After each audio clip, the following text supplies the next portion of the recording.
புதுசு புதுசு எல்லாமே புதுசு. புது ஆட்சி, புது மாற்றம், புது வாழ்க்கை. குரூப் 4 மற்றும் குரூப் 2 படிக்கும் மாணவரா நீங்கள், உங்களுக்கு ஒரு புதிய ஆரம்பம். இந்த வருடமே போஸ்டிங் வாங்குவதற்கு ஒரு பிரம்மாண்ட ஆஃபர் லான்ச் செய்யப்பட்டுள்ளது. குருநாத் IAS அகாடமி வழங்கும் தலைமை பேட்ச் லான்ச் செய்யப்பட்டுள்ளது. தரமான ஸ்டடி பிளானுடன் கிளாसेस, டெஸ்ட், PDF மற்றும் பாக்கெட் நோட்ஸ் வழங்கப்படும். வகுப்புகளை எடுப்பது உங்கள் சதீஷ் குருநாத் அவர்கள். இந்தியாவில் முதல் முறையாக ஆப்ஷன் இன்வெஸ்டிகேஷன் மெத்தட் ட்ரிக்ஸ் வழங்கப்படும். Story board, concept, emotions boost, shortcuts ஆகிய அனைத்தும் அடங்கிய வகுப்புகள். தலைமை பேட்சிற்கு ஒரு பிரம்மாண்ட ஆஃபர் லான்ச் செய்யப்பட்டுள்ளது. ஆஃபர் தொகை 2200 ரூபாய் மட்டுமே. தலைமை பேட்ச் கடைசி தேதி மே 20ஆம் தேதி. தலைமை பேட்சில் இணைய ஐ வாண்ட் டு ஜாயின் தலைமை பேட்ச் என வாட்ஸ்அப் செய்யுங்கள். உங்களை அரசு அதிகாரியாக மாற்ற போகும் தலைமை பேட்ச். தமிழ்நாட்டு மக்கள் நேருக்கு வணக்கம். 2026 group 4 exam, group 2 exam, group 1 exam எழுதக்கூடிய எல்லா ஸ்டூடெண்ட்ஸ், தமிழ்நாட்டில் படிக்கக்கூடிய எல்லா ஸ்டூடெண்ட்ஸும் இந்த வீடியோவை ஸ்கிப் பண்ணாம கடைசி வரைக்கும் பாருங்க. என்ன பார்க்க போறோம் அப்படின்னா, நம்ம எல்லா எக்ஸாம்லயும் வந்து ஜெனரல் ஸ்டடீஸ்ல பாலிட்டில 15 கேள்விகள் கேட்பாங்க. கரெக்டா? அதுல 1 அல்லது 2 கேள்வி, அதிகபட்சம் 3 கேள்விகள் கூட இந்த மத்திய மாநில அரசு உறவுகள் இருக்குல்ல, சென்ட்ரல் ஸ்டேட் ரிலேஷன்ஸ், இதுல இருந்து கண்டிப்பா வந்துடும். நீங்க ப்ரீவியஸ் கொஸ்டின்ஸ் எந்த கொஸ்டின் வேணாலும் எடுத்து பாருங்க, இந்த சென்ட்ரல் ஸ்டேட் ரிலேஷன்ல இருந்து ஒரு கொஸ்டின் அல்லது 2 கொஸ்டின் கண்டிப்பா வந்துடும். ரைட்டா? இந்த மத்திய மாநில அரசு உறவுகளை தான் இந்த வீடியோல ஃபுல்லா முடிக்க போறோம். அதனால இந்த வீடியோ ஃபுல்லா முடிச்சா உங்களுக்கு 1 அல்லது 2 கேள்வி உங்க கையில கன்ஃபார்மா இருக்கும், தட்டி தூக்கிடலாம். ரைட்டா? சோ அந்த ஒரு பார்வையில இந்த வீடியோ வந்து ஸ்கிப் பண்ணாம கடைசி வரைக்கும் பாருங்க. டைமை வேஸ்ட் பண்ணாம வீடியோக்குள்ள போயிடலாம். ஃபர்ஸ்ட் விஷயம் என்ன அப்படின்னா, ஃபர்ஸ்ட் மத்திய மாநில உறவுகள்லாம் என்ன அப்படின்னா, நம்ம இந்தியா பொறுத்த வரைக்கும் 2 கவர்மெண்ட்ஸ் வந்து செயல்படுறாங்க. ஒன்னு சென்ட்ரல் கவர்மெண்ட்டுங்க. சென்ட்ரல் கவர்மெண்ட்னா மத்திய அரசுன்னு சொல்லுவாங்க. பார்லிமெண்ட் இருக்குல்ல, நாடாளுமன்றம், அங்க உட்கார்ந்து சட்டம் போடுவாங்க மத்திய அரசு. அதே மாதிரி இந்தியால 28 மாநிலங்கள் இருக்கு. ஒவ்வொரு மாநிலத்துக்கும் சட்டமன்றம் சொல்லிட்டு இருக்கு. இது எல்லாமே ஸ்டேட் கவர்மெண்ட்னு சொல்லுவாங்க. அப்ப ஸ்டேட் கவர்மெண்ட்ஸ் 28 ஸ்டேட் கவர்மெண்ட் இந்தியால இருக்கு. ஒவ்வொரு ஸ்டேட்டுக்கும் வந்து சட்டமன்றம் இருக்கு. அதுல உட்கார்ந்து ஸ்டேட் கவர்மெண்ட் சட்டம் போடுவாங்க. பார்லிமெண்ட்ல உட்கார்ந்து சென்ட்ரல் கவர்மெண்ட் சட்டம் போடுவாங்க. சென்ட்ரல் கவர்மெண்ட் போடுற சட்டம் இந்தியா முழுவதும் செல்லும். ஸ்டேட் கவர்மெண்ட் போடுற சட்டம் அந்த மாநிலத்துக்குள்ள செல்லும். இதுதான் கட்டமைப்பு. India is a union of states அப்படின்னு சொல்லிட்டு அம்பேத்கர் சொல்றாரு.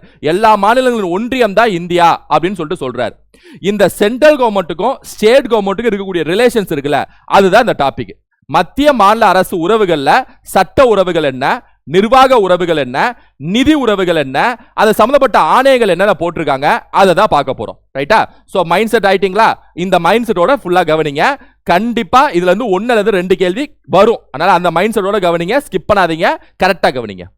சோ ஃபர்ஸ்ட் மத்திய மாநில சட்ட உறவுகளை பார்த்துருவோம். சட்ட உறவுகள், நிர்வாக உறவுகள், நிதி உறவுகள் 3 பார்க்கணும். அதுல சட்ட உறவுகளை பார்த்துடலாம். அதாவது லெஜிஸ்லேட்டிவ் ரிலேஷன்ஸ் சொல்லுவாங்க. ரைட்டா?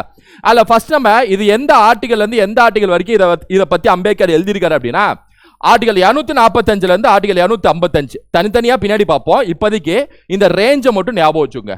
245 இருந்து 255 வரைக்கும் அம்பேத்கர் அவர்கள் சட்ட உறவுகளை பத்தி எழுதியிருக்காரு. மத்திய மாநில லெஜிஸ்லேட்டிவ் ரிலேஷன்ஸை பத்தி எழுதியிருக்காரு. என்ன ஆர்டிகல் சொல்லுங்க? 245 இருந்து 255. யார் கேட்டாலும் சொல்லிடணும். எந்த பகுதியில் இதை பத்தி பேசியிருக்காரு? பார்ட்ஸ். நம்ம கான்ஸ்டிடியூஷனை பார்ட்டா பிரிச்சிருப்பாங்க. ஒவ்வொரு பாட்டுக்குள்ள ஆர்டிகல்ஸா உள்ள நுழைச்சுட்டு இருப்பாரு அம்பேத்கர் அவர்கள். அதே மாதிரி தனியா அட்டவணைகள் சொல்லி எழுதியிருப்பாங்க. அதனால பாட்டு, ஷெட்யூல், ஆர்டிகல்ஸ் 3மே மைண்ட்ல ஏத்தணும். அப்ப இந்த லெஜிஸ்லேட்டிவ் ரிலேஷன்ஸ், அதாவது சென்ட்ரல் ஸ்டேட் மத்திய மாநில சட்ட உறவுகள் எந்த பகுதியில் பேசப்பட்டிருக்குன்னு சொல்லி எக்ஸாம்ல கேட்பாங்க. பகுதி 11. எந்த ஆர்டிகல்னா 245 to 255. ரைட்டா? அதுல என்னென்னலாம் பேசியிருக்காங்கன்னு சொல்லிட்டு வரிசையா பார்க்கலாம். ஃபர்ஸ்ட் டெரிட்டோரியல் எக்ஸ்டென்ட், எல்லை அதிகாரம். அதாவது எல்லை அதிகாரம்னா என்ன அப்படின்னா, மத்திய அரசு போடக்கூடிய சட்டம் இருக்குல்ல, பார்லிமெண்ட் போடக்கூடிய சட்டம், அது எங்கெங்கெல்லாம் செல்லும், எந்தெந்த இடத்துலலாம் அது செல்லும். மாநில அரசு போடக்கூடிய சட்டம் இருக்குல்ல, அது எந்த எல்லை வரைக்கும் அது பொருந்தும், எந்த எல்லை வரைக்கும் அது செல்லும், அது பொருந்தும் பேசக்கூடிய விஷயம் தான் டெரிட்டோரியல் எக்ஸ்டென்ட், எல்லை அதிகாரம் சொல்லுவாங்க. அதுல ஃபர்ஸ்ட் பார்லிமெண்ட் இருக்குல்ல, நாடாளுமன்றம், அதாவது இந்திய நாடாளுமன்றம், சென்ட்ரல் கவர்மெண்ட், அவங்க போடக்கூடிய சட்டம் இந்தியா முழுவதும் செல்லும். அப்ப பார்லிமெண்ட் போடக்கூடிய ஒரு சட்டம், அதாவது பார்லிமெண்டோட லெஜிஸ்லேட்டிவ் பவர், சட்ட அதிகாரம்ங்கிறது இந்தியா ஃபுல்லா செல்லும். இந்தியால நீங்க எந்த மூலையில இருந்தாலும் அவங்க போடுற சட்டம் எல்லாத்துக்கும் வந்து அது செல்லும். ரைட்டா? எல்லாத்துக்கும் கொண்டு போய் சேர்க்கும், எல்லாத்துக்கும் பொருந்தும்னு அர்த்தம். அப்ப பார்லிமெண்ட் போடக்கூடிய சட்டம் த்ரூ அவுட் இந்தியா வந்து செல்லும். ஆமாம், ஸ்டேட் லெஜிஸ்லேச்சர் மாநில சட்டமன்றங்கள் இருக்காங்களா, கேரளாக்கு கேரளா சட்டமன்றம், தமிழ்நாடுக்கு தமிழ்நாடு சட்டமன்றம், கர்நாடகாவுக்கு கர்நாடகா சட்டமன்றம், இமாச்சல் பிரதேஷ்க்கு இமாச்சல் பிரதேஷ் சட்டமன்றம், ஸ்டேட் கவர்மெண்ட் அவங்க உட்காந்து போடக்கூடிய சட்டம் வந்து அந்த ஸ்டேட்டுக்கு மட்டும் செல்லும், பக்கத்து ஸ்டேட்டுக்குலாம் செல்ல. தமிழ்நாடு கவர்மெண்ட் போட இது ரொம்ப பேசிக் தான், பேசிக்ல இருந்து உள்ள கொண்டு போகலாம். ரைட்டா, பார்லிமெண்ட் போடக்கூடிய சட்டம் இந்தியா முழுவதும் செல்லும், இந்தியா முழுவதும் பொருந்தும். ரைட்டா, காஷ்மீர்ல இருந்து கன்னியாகுமரி வரைக்கும் பொருந்தும். மாநில அரசு போடக்கூடிய சட்டம் அந்த மாநிலத்துக்குள்ள பொருந்தும், பக்கத்து மாநிலத்துக்குலாம் பொருந்தாது. ரைட்டா, அதனால பார்லிமெண்ட்னா இந்தியா, ஸ்டேட் லெஜிஸ்லேச்சர் ஸ்டேட்டுக்கு. இதை தவிர மீதி இன்னும் 2 விஷயம் தெரிஞ்சுக்கணும். யூனியன் பிரதேசங்கள் இருக்குங்க, யூனியன் டெரிட்டரிஸ் சொல்லி இந்தியாவில் இருக்கு. ரைட்டா, அதுல அந்தமான் நிக்கோபார், தாத்ரா நகர்ஹவேலி தாமன் அண்ட் தியூ, என்ன சண்டிகார், அதே மாதிரி லட்சத்தீவு லட்சத்வீப் அப்படின்னு சொல்லக்கூடிய அந்த யூனியன் பிரதேசங்கள்லாம் இருக்குல்ல, இந்த யூனியன் பிரதேசங்களுக்குலாம் சட்டமன்றம்னு ஒன்று கிடையாது. புதுச்சேரிக்கு இருக்கு, டெல்லிக்கு இருக்கு, ஜம்மு அண்ட் காஷ்மீருக்கு இருக்கு. இந்த யூனியன் பிரதேசங்களுக்கு, இந்த 3 யூனியன் பிரதேசங்களுக்கு சட்டமன்றம்னு இருக்கு. ஸ்டேட் மாதிரியே, தமிழ்நாடு மாதிரியே, கேரளா மாதிரியே சட்டமன்றம் இருக்கு. அவங்களுக்கு சீஃப் மினிஸ்டர்லாம் இருப்பாங்க. இப்போ நான் முன்னாடி சொன்னால அந்தமான் நிக்கோபார், லட்சத்தீவு, தாத்ரா நகர் ஹவேலி, டாமன் அண்ட் டியூ, சண்டிகர், இதுக்கெல்லாம் சட்டமன்றம் கிடையாது. அப்ப இதெல்லாம் யார் நிர்வகிப்பா அப்படின்னா சென்ட்ரல் கவர்மெண்ட் நிர்வகிப்பாங்க. யார் தலைமையில அப்படின்னா பிரசிடென்ட் தலைமையில. அப்ப யூனியன் டெரிட்டரிஸ், அதாவது சட்டமன்றம் இல்லாத யூனியன் டெரிட்டரிஸ்க்கான அட்மினிஸ்ட்ரேஷன் யார் கண்ட்ரோல் இருக்கு அப்படின்னா பிரசிடென்ட் கண்ட்ரோல் இருக்கு. இதை ஞாபகம் வச்சுங்க, குடியரசுத் தலைவர் கண்ட்ரோல் இருக்கு. பிரசிடென்ட் யார் சொல்றபடி கேட்பார் அப்படின்னா சென்ட்ரல் கவர்மெண்ட் சொல்றத பிரசிடென்ட் கேட்கணும். இது ஒரு ஆர்டிகல் தனியாவே பிரசிடென்ட்க்கு இருக்கு. ரைட்டா, ஆர்டிகல் 74 சொல்லிட்டு. அப்ப யூனியன் டெரிட்டரிஸை பொறுத்த வரைக்கும் சென்ட்ரல் கவர்மெண்ட் கையில, அதாவது சட்டமன்றம் இல்லாத யூனியன் டெரிட்டரிஸை நிர்வகிப்பது யார் அப்படின்னா, சட்டம் போடுவது யார், நிர்வகிப்பதும் யார் அப்படின்னா மத்திய அரசு, பிரசிடென்ட் தலைமையில. இது ஓகே. 4வது விஷயம் என்ன அப்படின்னா, ஷெட்யூல்டு ஏரியாஸ். இந்தியாவில் பட்டியலிடப்பட்ட பகுதிகள் சொல்லிட்டு ஒன்று இருக்குங்க. ரைட்டா, அதாவது பழங்குடியினர் மற்றும் பட்டியலிடப்பட்ட பகுதிகள் சொல்லிட்டு பிரிச்சிருக்காங்க. எடுத்துக்காட்டு இந்த அசாம், திரிபுரா, அதாவது அட்டவணையில் 5ஆம் அட்டவணை 6ஆம் அட்டவணையில் எந்தெந்த மாநிலங்களாக வருதோ அதெல்லாம் பட்டியலிடப்பட்ட பகுதிகள் மற்றும் பழங்குடியினர் பகுதிகள். மேக்ஸிமம் இந்த பழங்குடியினர் பகுதிகள் வாழக்கூடிய பகுதிகள் இதெல்லாம் வந்து ஷெட்யூல்டு ஏரியாஸ்ன்னு சொல்லுவாங்க. இந்த ஷெட்யூல்டு ஏரியாஸ்க்கான சட்டங்களை, ரைட்டா, அதை வந்து மாற்றி அமைச்சு அதை நிர்வகிப்பது, அதை செலுத்துவது யார் அப்படின்னா அந்தந்த மாநில ஆளுநர், கவர்னர். பார்லிமெண்ட் போடும் சட்டம், ஆனால் அந்த சட்டம் இந்த ஷெட்யூல்டு ஏரியாவுக்கு பொருந்துமா, இதை இங்கே மாடிஃபை பண்ணலாமா, அதை அப்படியே அந்த சட்டத்தை நிறைவேற்றலாமா, இல்லை அதை வேணாம் டெலீட் பண்ணிடலாமா அப்படின்னு சொல்லிட்டு டிசைட் பண்றது யார் அப்படின்னா கவர்னரு, பிரசிடென்ட் தயவுல கவர்னர் டிசைட் பண்ணுவார். இப்போ அந்த 4 விஷயம் சொன்னேன்ல, பார்லிமெண்ட் போடக்கூடிய ஒரு சட்டம் இந்தியா முழுவதும் செல்லும். 1, மாநில சட்டமன்றம் போடக்கூடிய சட்டம் அந்த மாநிலத்துக்கு மட்டும் செல்லும். 2, யூனியன் டெரிட்டரி, சட்டமன்றம் இல்லாத யூனியன் டெரிட்டரிஸ்க்கு வந்து யார் சட்டம் போடுவா, யார் நிர்வகிப்பா அப்படின்னா பிரசிடென்ட், யார் கண்ட்ரோல் அப்படின்னா சென்ட்ரல் கவர்மெண்ட் கண்ட்ரோல். அவன் பட்டியலிட்ட பகுதிகள் மற்றும் பழங்குடியினர் பகுதிகள் 5ஆம் அட்டவணை 6ஆம் அட்டவணை சில பகுதிகளில், அசாம், திரிபுரா, மேகாலயா, மிசோரம், இந்த மாதிரி சில இடங்கள்ல யார் நிர்வகிப்பா, யார் சட்டத்தை மாற்றுவா, மறுசீரமைப்பா அப்படின்னா governor on behalf of president. இந்த 4 விஷயத்தை ஞாபகம் வச்சுங்க. ரைட்டா, இது எல்லாமே இந்த ஆர்டிகல்ஸ்குள்ள எழுதியிருக்காரு அம்பேத்கர். 245 to 255 குள்ள எழுதியிருக்காரு. ஃபர்ஸ்ட் வந்து டெரிட்டோரியல் எக்ஸ்டென்ட், யார் போடக்கூடிய சட்டம் யாருக்கு பொருந்தும், அந்த அதிகாரம் பார்த்துட்டோம். ரைட்டா, 2வது விஷயம் நம்ம என்ன பார்க்கணும் அப்படின்னா, அதே மத்திய மாநில சட்ட உறவுகள்ல இதே ஆர்டிகல்ஸ் பகுதி 11க்குள்ள இன்னொன்னு எழுதியிருக்காரு. அப்படியே வரிசையா பார்ப்போம். அது என்ன அப்படின்னா டிஸ்ட்ரிபியூஷன் ஆஃப் பவர்ஸ், அதிகார பகிர்வு. இது வந்து ஷெட்யூல்ல அட்டவணைகள் சொல்லி தனியா எழுதியிருக்காரு அம்பேத்கர் அவர்கள். அதுல 7வது அட்டவணையில இது வரும். ரைட்டா, ஆர்டிகல்ஸா பார்த்தா இந்த ரேஞ்சில் வரும், ஞாபகம் வச்சுங்க. அதுல வந்து 3 பட்டியல் வந்து குறிப்பிட்டிருக்காங்க, 3 லிஸ்ட் குறிப்பிட்டிருக்காங்க. 3 பட்டியல். அது என்னென்ன பட்டியல் அப்படின்னா union list, state list, concurrent list. அதாவது மத்திய பட்டியல், மாநில பட்டியல், பொது பட்டியல். என்னது இது பட்டியல் அப்படின்னா, இப்ப மத்திய பட்டியல்ல இப்ப எடுத்துக்காட்டுக்கு சொல்றேன், வங்கித்துறை, பேங்கிங், ஏர்போர்ட், ரயில்வேஸ், இதெல்லாம் யார் கண்ட்ரோல் இருக்கு, சென்ட்ரல் கவர்மெண்ட் கண்ட்ரோல் இருக்கு, மத்திய அரசு கண்ட்ரோல் இருக்கு. ரைட்டா, நம்ம விவசாயம், ரெஜிஸ்ட்ரேஷன், போலீஸ், சட்ட ஒழுங்கு, மீனவத்துறை, பால்வளத்துறை, இதெல்லாம் யார் கண்ட்ரோல் இருக்கு, ஸ்டேட் கவர்மெண்ட் கண்ட்ரோல் இருக்கு. இதெல்லாம் ஸ்டேட் கவர்மெண்ட் கண்ட்ரோல், இதெல்லாம் சென்ட்ரல் கவர்மெண்ட் கண்ட்ரோல் சொல்லிட்டு நமக்கு எப்படி தெரியுது, அதான் எழுதியிருக்காரு, அதான் கான்ஸ்டிடியூஷன் அது இடம் பெற்றிருக்கு, அதனால நமக்கு தெரியுது. அது எங்க இடம் பெற்றிருக்குன்னா இந்த ஆர்டிகல்ஸ் ரேஞ்சில் இடம் பெற்றிருக்கு. ரைட்டா, அதுல 3 பட்டியலா பிரிக்கிறாங்க. யூனியன் லிஸ்ட், இப்ப எடுத்துக்காட்டுக்கு யூனியன் லிஸ்ட்னா மத்திய அரசு கண்ட்ரோல் இருக்கக்கூடிய விஷயங்கள், மொத்தம் 100 விஷயங்கள் இருக்கு, 100 அந்த துறைகள் இருக்கு. அதாவது வங்கித்துறை, அப்புறம் என்னது ஃபாரின் அஃபேர்ஸு, அப்புறம் சட்ட ஒழுங்கு இல்லை, இது ரயில்வே துறை, ஏர்போர்ட்டு, அப்புறம் மற்ற விஷயங்கள், ரைட்டா? அது எல்லாமே வந்து டெலிகம்யூனிகேஷனு, அது மாதிரி வந்து ஒரு 100 விஷயங்கள் இருக்கு, 100 துறைகள் இருக்கு. அதுமாதிரி மாநில பட்டியலில் மொத்தம் ஒரு 61 துறைகள் இருக்கு, பொது பட்டியலில் மொத்தம் ஒரு 52 துறைகள் இருக்கு, ரைட்டா? இது அப்படியே ஞாபகம் வச்சுங்க. பொது பட்டியல்னா என்ன அப்படின்னா, அதாவது யூனியன் லிஸ்ட்ல இருக்கக்கூடிய விஷயம் எல்லாமே சென்ட்ரல் கவர்மெண்ட் தான் இன்சார்ஜ். வங்கித்துறை சார்ந்த சட்டத்தை போடுவது சென்ட்ரல் கவர்மெண்ட் கையில் இருக்கு. ஒரு ரயில்வே சார்ந்த சட்டத்தை போடுவது பார்லிமெண்ட், சென்ட்ரல் கவர்மெண்ட் கையில் இருக்கு. அதுமாதிரி ஸ்டேட் லிஸ்ட்ல கூடிய விஷயம் எல்லாமே ஸ்டேட் கவர்மெண்ட் தான் இன்சார்ஜ். தமிழ்நாட்டில் விவசாயம் சார்ந்த ஒரு சட்டத்தை போடுவது மாநில அரசு கையில் தான் இருக்கு, சட்டசபை கையில் தான் இருக்கு. தமிழ்நாட்டில் சட்ட ஒழுங்கு சார்ந்த ஒரு சட்டத்தை போடுவது சட்டசபை தமிழக சட்டமன்றம் கையில் தான் இருக்கு. அதுதான் சொல்ல வரேன். அதுமாதிரி பொதுப்பட்டியல்னா என்ன அப்படின்னா, பொதுப்பட்டியல் ஒரு 52 ஐட்டம்ஸ் இருக்கு. அது என்ன அப்படின்னா, இந்த பொதுப்பட்டியலில் இருக்கக்கூடிய விஷயங்கள்ல மத்திய அரசும் சட்டம் போடலாம், மாநில அரசும் சட்டம் போடலாம். எது? கல்வி. இப்ப நீட் எக்ஸாம்லாம் இருக்குல்ல, இந்த விஷயத்துல பார்லிமெண்ட்டும் சட்டம் போடலாம், ஸ்டேட் கவர்மெண்ட்டும் சட்டம் போடலாம். ஆனா 2 சட்டத்துக்கு ஏதாவது முரண் வந்துச்சுன்னா பார்லிமெண்ட் போடுற சட்டம் தான் செல்லும். இந்த 2 சட்டம், இப்ப நீட் வேணும்னு சொல்லிட்டு, நீட் கண்டிப்பா நடத்துவேன்னு சொல்லிட்டு பார்லிமெண்ட் சட்டம் போடுறாங்க. இந்த எஜுகேஷன் சொல்றேன்ல, கல்வி, இந்த நீட் எக்ஸாம்ல இதெல்லாம் பொதுப்பட்டியல் இருக்கு. ஏன்னா பொதுப்பட்டியல் இருக்குன்னா 2 பேருமே சட்டம் போடலான்னு அர்த்தம், சென்ட்ரல் கவர்மெண்ட்டும் ஸ்டேட் கவர்மெண்ட்டும். இப்போ நீட்டு நடத்தணும்னு சொல்லி பார்லிமெண்ட் சட்டம் போடுது, நீட்டு வேணான்னு சொல்லி ஸ்டேட் கவர்மெண்ட் சட்டம் போடுது. இந்த 2 சட்டம் சுப்ரீம் கோர்ட்டுக்கு போகுது அப்படின்னா, யார் போடக்கூடிய சட்டம், அதாவது யார் நிறைவேற்றிய சட்டம் செல்லும் ஃபைனல் அப்படின்னா சென்ட்ரல் கவர்மெண்ட் தான். அப்ப பொதுப்பட்டியல் இருக்கக்கூடிய விஷயம் இருந்தாலும் அது மத்திய அரசு கண்ட்ரோல இருக்குன்னு வச்சுங்களேன், ரைட்டா? இருந்தாலும் 2 பேருமே சட்டம் போடலாம் அப்படின்னு ஞாபகம் வச்சுங்க. ஸோ இதான் union list, state list, concurrent list. இந்த 3 பட்டியல் அப்படியே ஞாபகம் வச்சுங்க. இந்த 3 பட்டியல் கான்ஸ்டிடியூஷன்ல இந்த ஆர்டிகல் வரைக்கும் அம்பேத்கர் எழுதியிருக்காரு, 7ஆம் அட்டவணையில இருக்கு. ஆனா இந்த 3 பட்டியலை ஆல்ரெடி பிரிட்டிஷ் அரசாங்கம் இந்திய அரசாங்க சட்டம் கவர்மெண்ட் ஆஃப் இந்தியா ஆக்ட் 1935 அப்படின்னு சொல்லக்கூடிய ஒரு சட்டத்துல இந்த 3 பட்டியலும் பேசியிருப்பாங்க, இன்ட்ரோடியூஸ் பண்ணியிருப்பாங்க பிரிட்டிஷ் கவர்மெண்ட்டே. அப்புறம் அதை எடுத்து கான்ஸ்டிடியூஷன்ல அழகா அம்பேத்கர் எழுதியிருக்காரு இந்த ஆர்டிகல்ஸ்ல, ரைட்டா? இது ஞாபகம் வச்சுங்க. இது எக்ஸாம்ல கேட்பாங்க. 3 பட்டியல் அறிமுகப்படுத்திய சட்டம் எதுனா 1935 சட்டம். இல்ல இன்னொரு விஷயம் இந்த பட்டியல்கள்ல ஞாபகம் வச்சுக்கணும். 42ஆம் சட்ட திருத்தம் சொல்லிட்டு 1976ல இந்திரா காந்தி ஒரு சட்டத்தை செஞ்சிருப்பாங்க. இதை வந்து மினி கான்ஸ்டிடியூஷனே சொல்லுவாங்க பாலிட்டியில, ரைட்டா? மினி கான்ஸ்டிடியூஷன் 42ஆம் சட்ட திருத்தம்.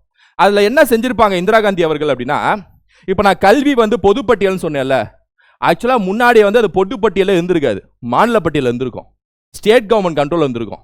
அந்த காலத்துல காமராஜர் ஆட்சி காலத்துல, அண்ணா ஆட்சி காலத்துலலாம்.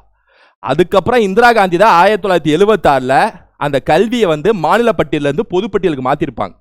அதாவது பொதுப்பட்டியல் மாத்திட்டா பார்லிமெண்ட்டும் சட்டம் போடலான்னு அர்த்தம், பார்லிமெண்ட்டும் தலையிடலான்னு அர்த்தம். அதை கல்வியை மட்டும் மாத்திருக்க மாட்டாங்க, ஒரு 5 விஷயத்தை மாத்திருப்பாங்க. இது மட்டும் ஞாபகம் வச்சுங்க. 42ஆம் சட்டத்தை தான் 1976ல ஒரு 5 சப்ஜெக்ட்ஸ், அதாவது 5 விஷயங்கள், துறைகளை மாநில பட்டியலிருந்து பொதுப்பட்டியலுக்கு மாத்திருப்பாங்க இந்திரா காந்தி.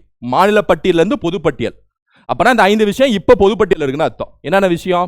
கல்வி, காடுகள், எடைகள், இந்த வெயிட்ஸ் அண்ட் மெஷர்ஸ், வனவிலங்கு பாதுகாப்பு, நிதி மேலாண்மை, நீதி மேலாண்மை, நிதி இல்ல நீதி மேலாண்மை, ஜஸ்டிஸ் அட்மினிஸ்ட்ரேஷன், ரைட்டா? ஜஸ்டிஸ் அட்மினிஸ்ட்ரேஷன், நீதி மேலாண்மை. ஸோ கல்வி, எஜுகேஷன், ஃபாரஸ்ட், காடுகள், எடைகள், வெயிட்ஸ் அண்ட் மெஷர்ஸ், வனவிலங்கு பாதுகாப்பு, இந்த வைல்ட் லைஃபை ப்ரொடெக்ஷன் பண்றது, அப்புறம் நீதி மேலாண்மை. இந்த 5மே இன்னைக்கு டேட்ல பொதுப்பட்டியல் இருக்கு, கன்கரண்ட் லிஸ்ட்ல இருக்கு. முன்னாடி 1976க்கு முன்னாடி மாநில பட்டியலில் இருந்திருக்கும். இப்போ இந்த 5 விஷயத்திலையும் மத்திய அரசும் சட்டம் போடலாம், மாநில அரசும் சட்டம் போட்டு நிறைவேற்றலாம், ரைட்? அது ஞாபகம். ஓகே, அடுத்து ரெசிஜுவரி பவர்ஸ்னு ஒன்று இருக்குங்க. அது வந்து இந்த 7th ஷெட்யூல்ல பேசப்படாத ஒரு விஷயம்.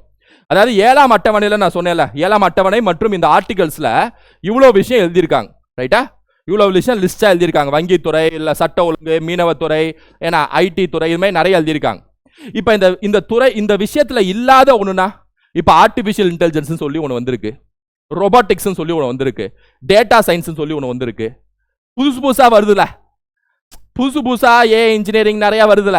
இந்த புதுசா, அதாவது இந்த பட்டியல்கள்ல இல்லாத விஷயம் ஒன்று இருக்குல்ல, அதுதான் வந்து எஞ்சி உள்ள விஷயங்கள்னு அர்த்தம்.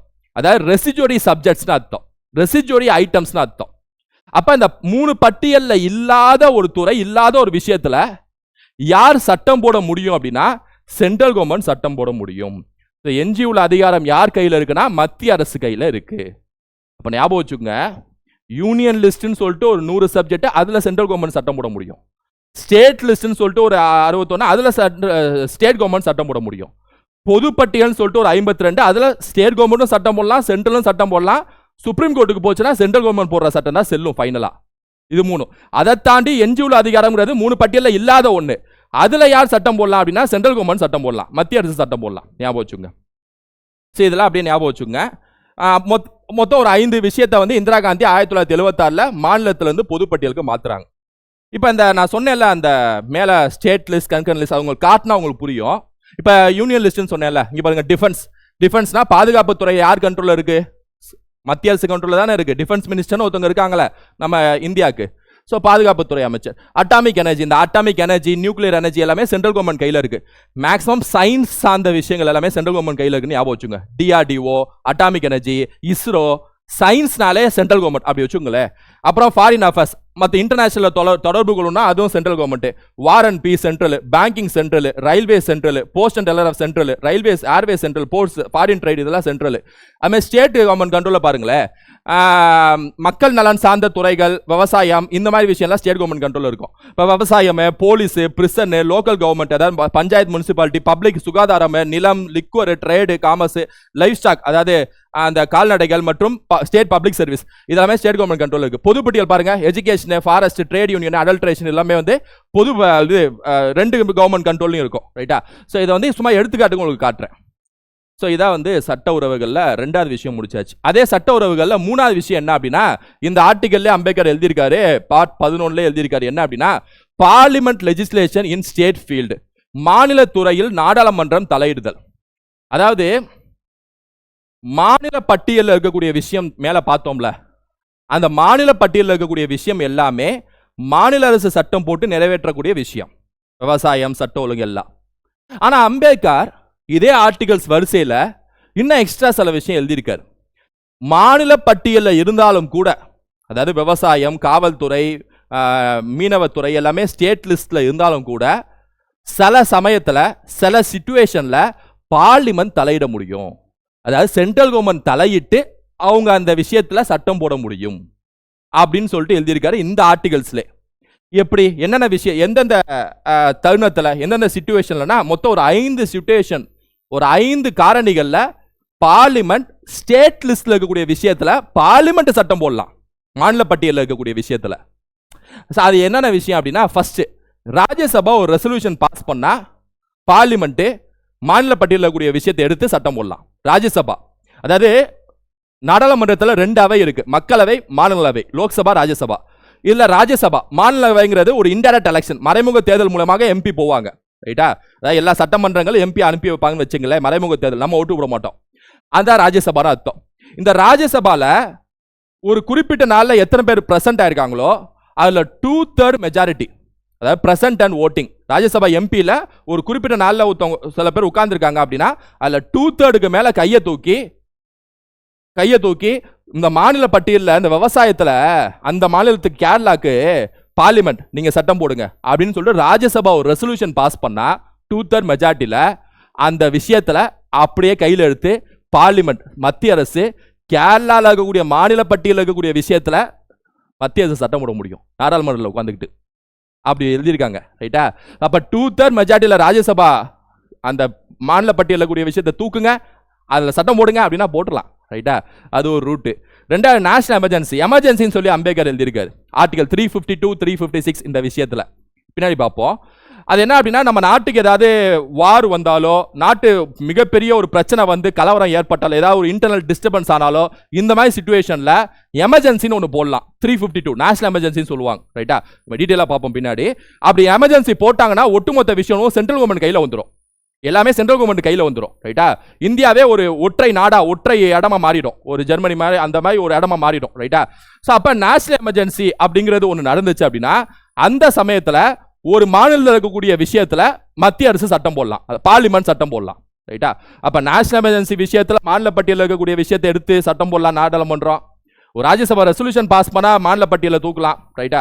ஸ்டேட்ஸ் ரிக்வெஸ்ட், 2 அல்லது அதுக்கு மேற்பட்ட மாநிலங்கள் ஒன்னா சேர்ந்து, இப்ப கேரளா, தமிழ்நாடு, கர்நாடகா இவங்க எல்லாம் ஒன்னா சேர்ந்து, இங்க பாருங்க இந்த சட்ட ஒழுங்கு, விவசாயம்லாம் ஏன் துறைதான், ஆனா எங்க 3 மாநிலங்களுக்கும் சேர்த்து இந்த துறையில நாங்க சொல்ற ஒரு விஷயத்த பார்லிமெண்ட்ல ஒரு சட்டம் போட்டு கொடுங்களே அப்படின்னு சொல்லிட்டு மாநில பட்டியலில் கூடிய ஒரு விஷயத்தை எடுத்து 2 அல்லது அதுக்கு மேற்பட்ட மாநிலங்கள் எல்லாம் சேர்ந்து சென்ட்ரல் கவர்மெண்ட்டை கோரிக்கை வச்சாங்கன்னா அப்ப மத்திய அரசு தலையிட்டு பார்லிமெண்ட்ல அப்படிப்பட்ட ஒரு சட்டத்தை உருவாக்கலாம். அதாவது ஸ்டேட்ஸ் ரிக்வெஸ்ட். அப்புறம் இன்டர்நேஷனல் அக்ரிமெண்ட்ஸ், அதாவது சர்வதேச ஒப்பந்தங்கள். நம்ம இந்தியாவில் சர்வதேச ஒப்பந்தங்களை நிலைநாட்டுவதற்கு மாநில பட்டியலை கை வைக்கலாம் மத்திய அரசு. இப்போ இந்த கச்சத்தீவு பிரச்சனை, இந்த மாதிரி பிரச்சனை எல்லாம் சர்வதேச ஒப்பந்தங்கள் நிலைநாட்டுவதற்கு மாநில அரசு அதான் பார்லிமெண்ட் தலையிட்ட ஒரு விஷயம் தான். ஸோ அந்த மாதிரி சர்வதேச ஒப்பந்தங்கள். அப்புறம் பிரசிடென்ட்ஸ் ரூல், குடியரசுத் தலைவர் ஆட்சி. ஒரு மாநிலத்தில் ஆர்டிகல் 356 குடியரசுத் தலைவர் ஆட்சின்னு சொல்லுது. குடியரசுத் தலைவர் ஆட்சி எப்போ ஒரு மாநிலத்தில் வரும் அப்படின்னா, மாநிலத்தில் மெஜாரிட்டி இல்லை அப்படின்னா வந்துடும். இல்லைனா ஒரு மாநிலம் கான்ஸ்டிடியூஷனுக்கு எதிராக செயல்படுது அப்படின்னா வந்துடும். ரைட்டா? ஸோ கவர்னர் தான் அதை டிசைட் பண்ணுவார். President rule.